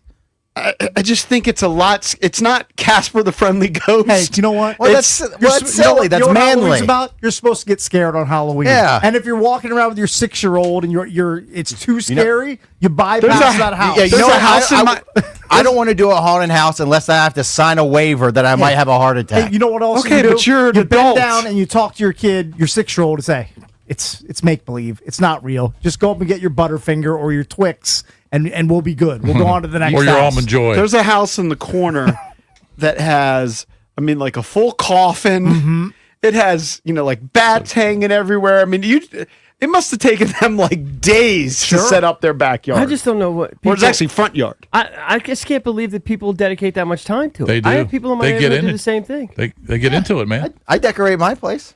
I get nice. Look, it's spooky what season. But then you have to take it down. It's about what people like. Well, you and got what to take they're your into. Christmas stuff Takes down. 30 minutes. I He hate that doesn't too. put up Christmas. Look, I don't put much. You I spend try 2 to- hours. You spend 2 hours in your backyard beating balls into a. Because that's fun. Well, that's fun to you. That's not fun to.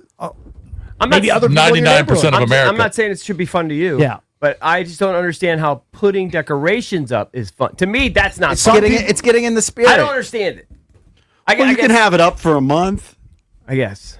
Like I think hitting golf balls or playing pickleball or playing tennis or watching a game, fun. Yeah.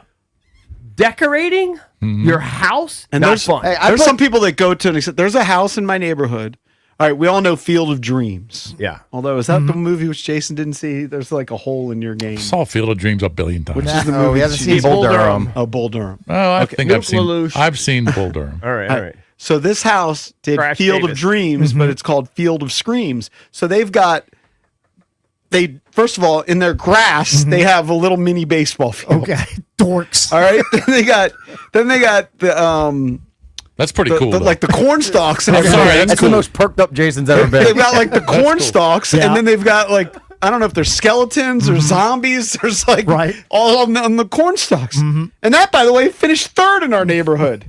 Man, there's a lot of pressure. Yeah, a lot of of pressure hey, there. hey, Mike Moore, are you there? What's up?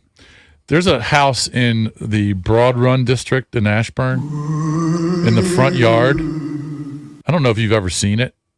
It's got probably 750 skeletons. Oh, that's a big yard. Do you know the house I'm talking about? No, It's but got to be pretty famous over there. Some people go crazy because when I was growing up, I think he still does it because one of my buddies, his younger siblings, trick or treat over there. They do a mini golf whole setup in the backyard.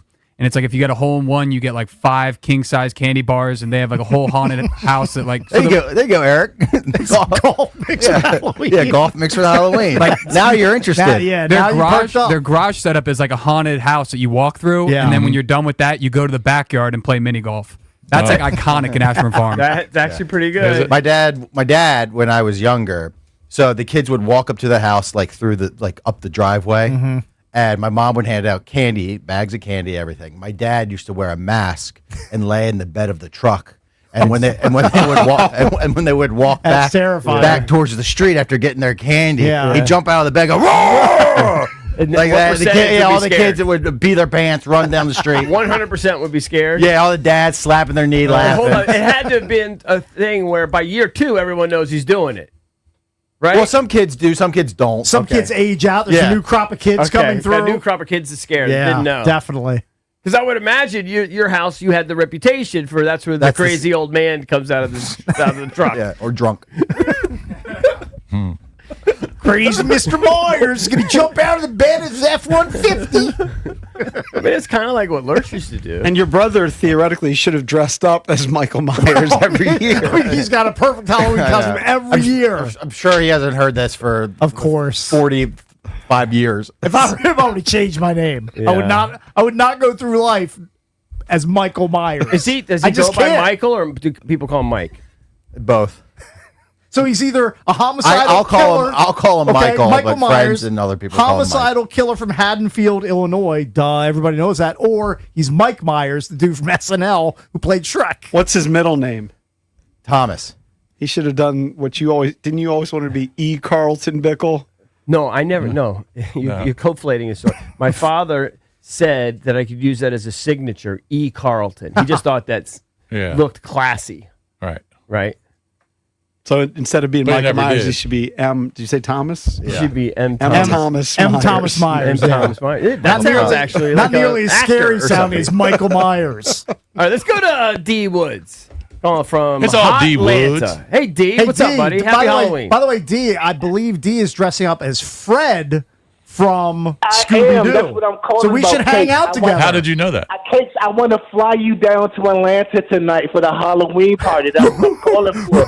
Just go straight to DCA. I got your plane ticket. You Let's tell me how go, much baby. it costs. I'm flying you down. Will you have some Scooby snacks for him? Yeah, hook me up.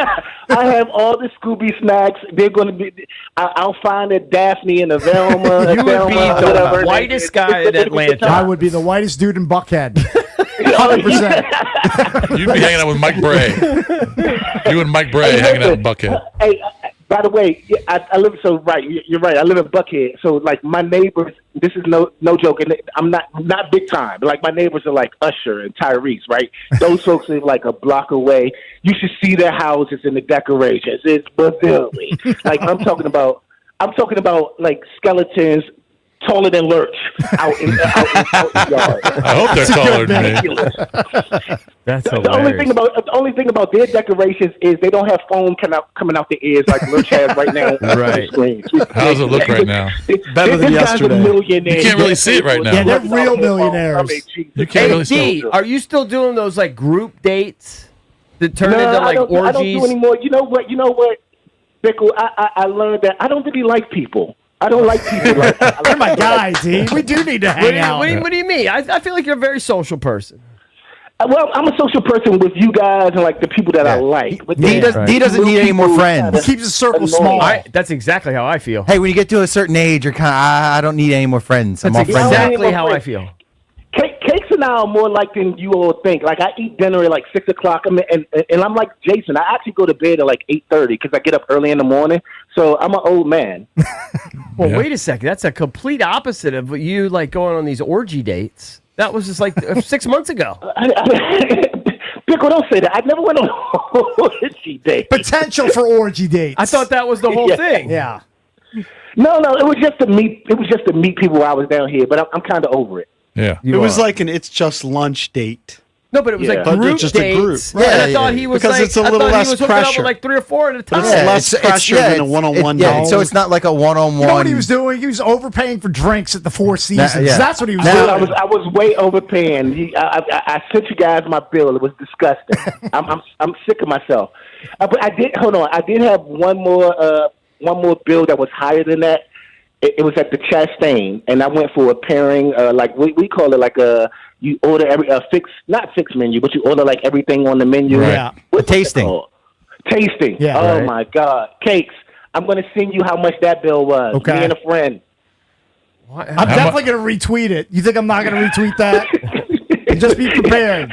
All right. Well, Jason's eyes are gonna bug out when he sees how much I paid for dinner that night. Oh my gosh. so stupid. That is All dumb. right, guys. Happy Halloween. Yeah, Same All right, have Halloween, fun tonight. buddy. Be safe. Make good All right, decisions. have fun, Fred. Later. All Later. right, see you, buddy.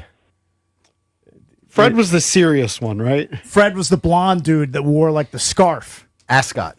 Is that what it is? An ascot? Yeah. I don't know the difference. What do you wear? Like an orange sweater? It was like that's the Orange ascot. ascot. Whatever whatever an What's- ascot is. Yeah, what is the ascot? Vat Valdez. It's like the thing around your neck. An ascot is like it's almost Almost it like looks a like tie, a bow mini tie? mini tie. Oh yeah, yeah. It's kind of a scarf and tie Yeah, mixed who together. wears that? Just like Rich people. like the Rothschild. Yeah, like rich people. Trust me, I don't know. No idea how I know that. What I don't an know where ascot you is. would buy one of those things. I wouldn't know. Yeah. Macy's? I don't know. Where would you buy one? Hey, when we come back, we're going to make our picks on Seahawks Commanders. We want to hear from you. Do you think Washington gets on the right track and ends this 3-game losing streak with a win over Seattle? You can call us at 1-800-636-1067. It is now up as our Junkies poll of the day. You can vote at Junks Radio. Junkies polls brought to you by Surfside. Use the code JUNKS, that would be JUNKS, at their store.statesidevodka.com. Valdez already went and you to the get store. 25% off select merch, tees, hats, hoodies, and more. Use that code JUNKS at store.statesidevodka.com. Coming up next, we'll make our picks on a Football Friday on The Fan.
sale today at 10 a.m. For pre-sale tickets, visit foofighters.com. That's courtesy of Live Nation. What? Good call, Jason. Halloween is a soundtrack album composed and performed by John Carpenter.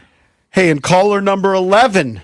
It's my boy. At 800-636-1067. We'll hook you up with tickets to go see Iron Maiden. Very Special good. guest Megadeth. Love it. That's Friday, September 11th at Jiffy Lube Live. Tickets are on sale today at 10 a.m. For tickets and more event info, visit thefandc.com/events. So I was reading the ESPN.com matchup and reading about some details. You know, we always talk about the Commanders being banged up, but here's a little nugget for you. Our Honda Huddle, driven by your local Washington area Honda dealers.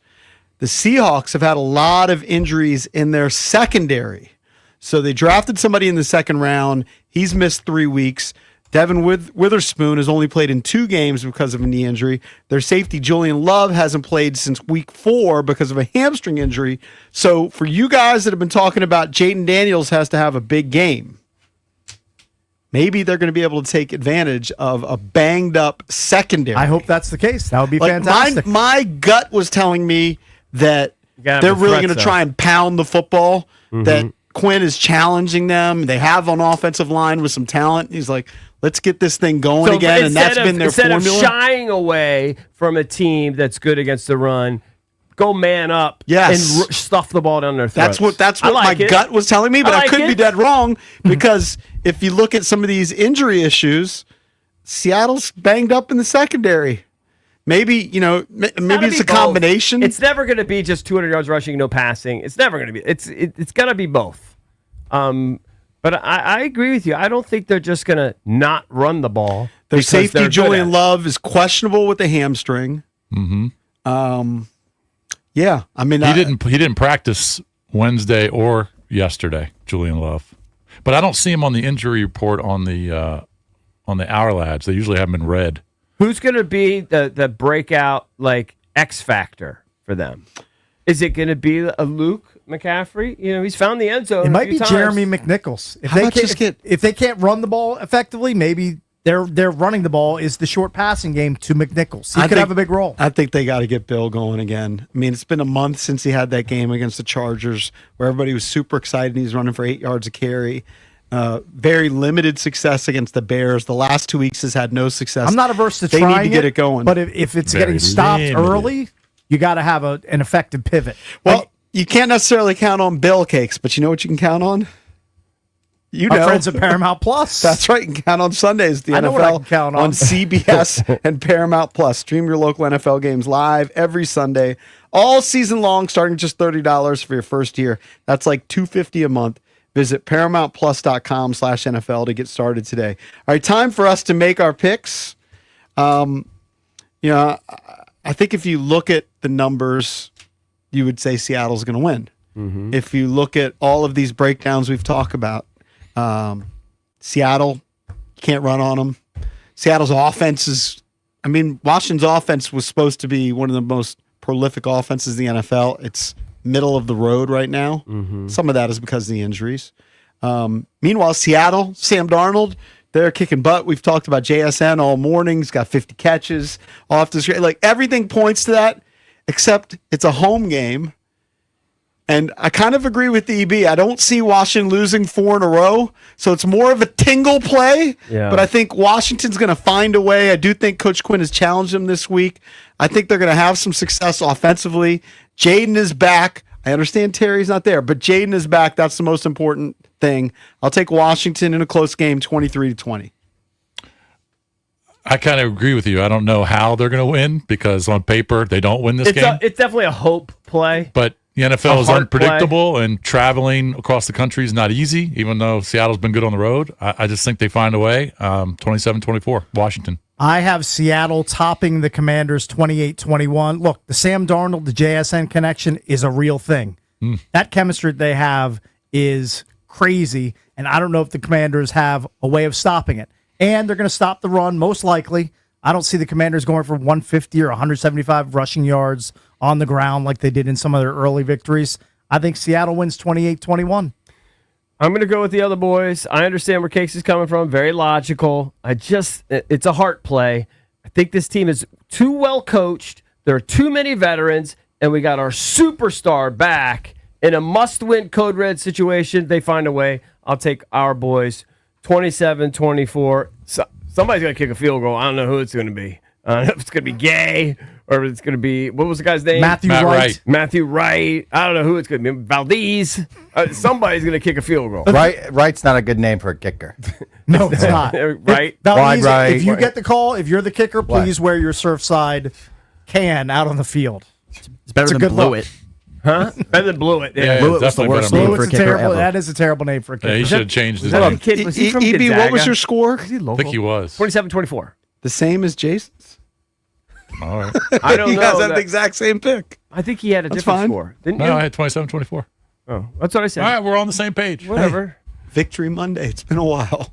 Oh, we're so desperate for it. Due You know for what, dude? Victory Monday. This is a classic Do Theory game right here. We are due, buddy. All right, everybody have a happy Halloween for Bish, Cake, CB. I'm JP.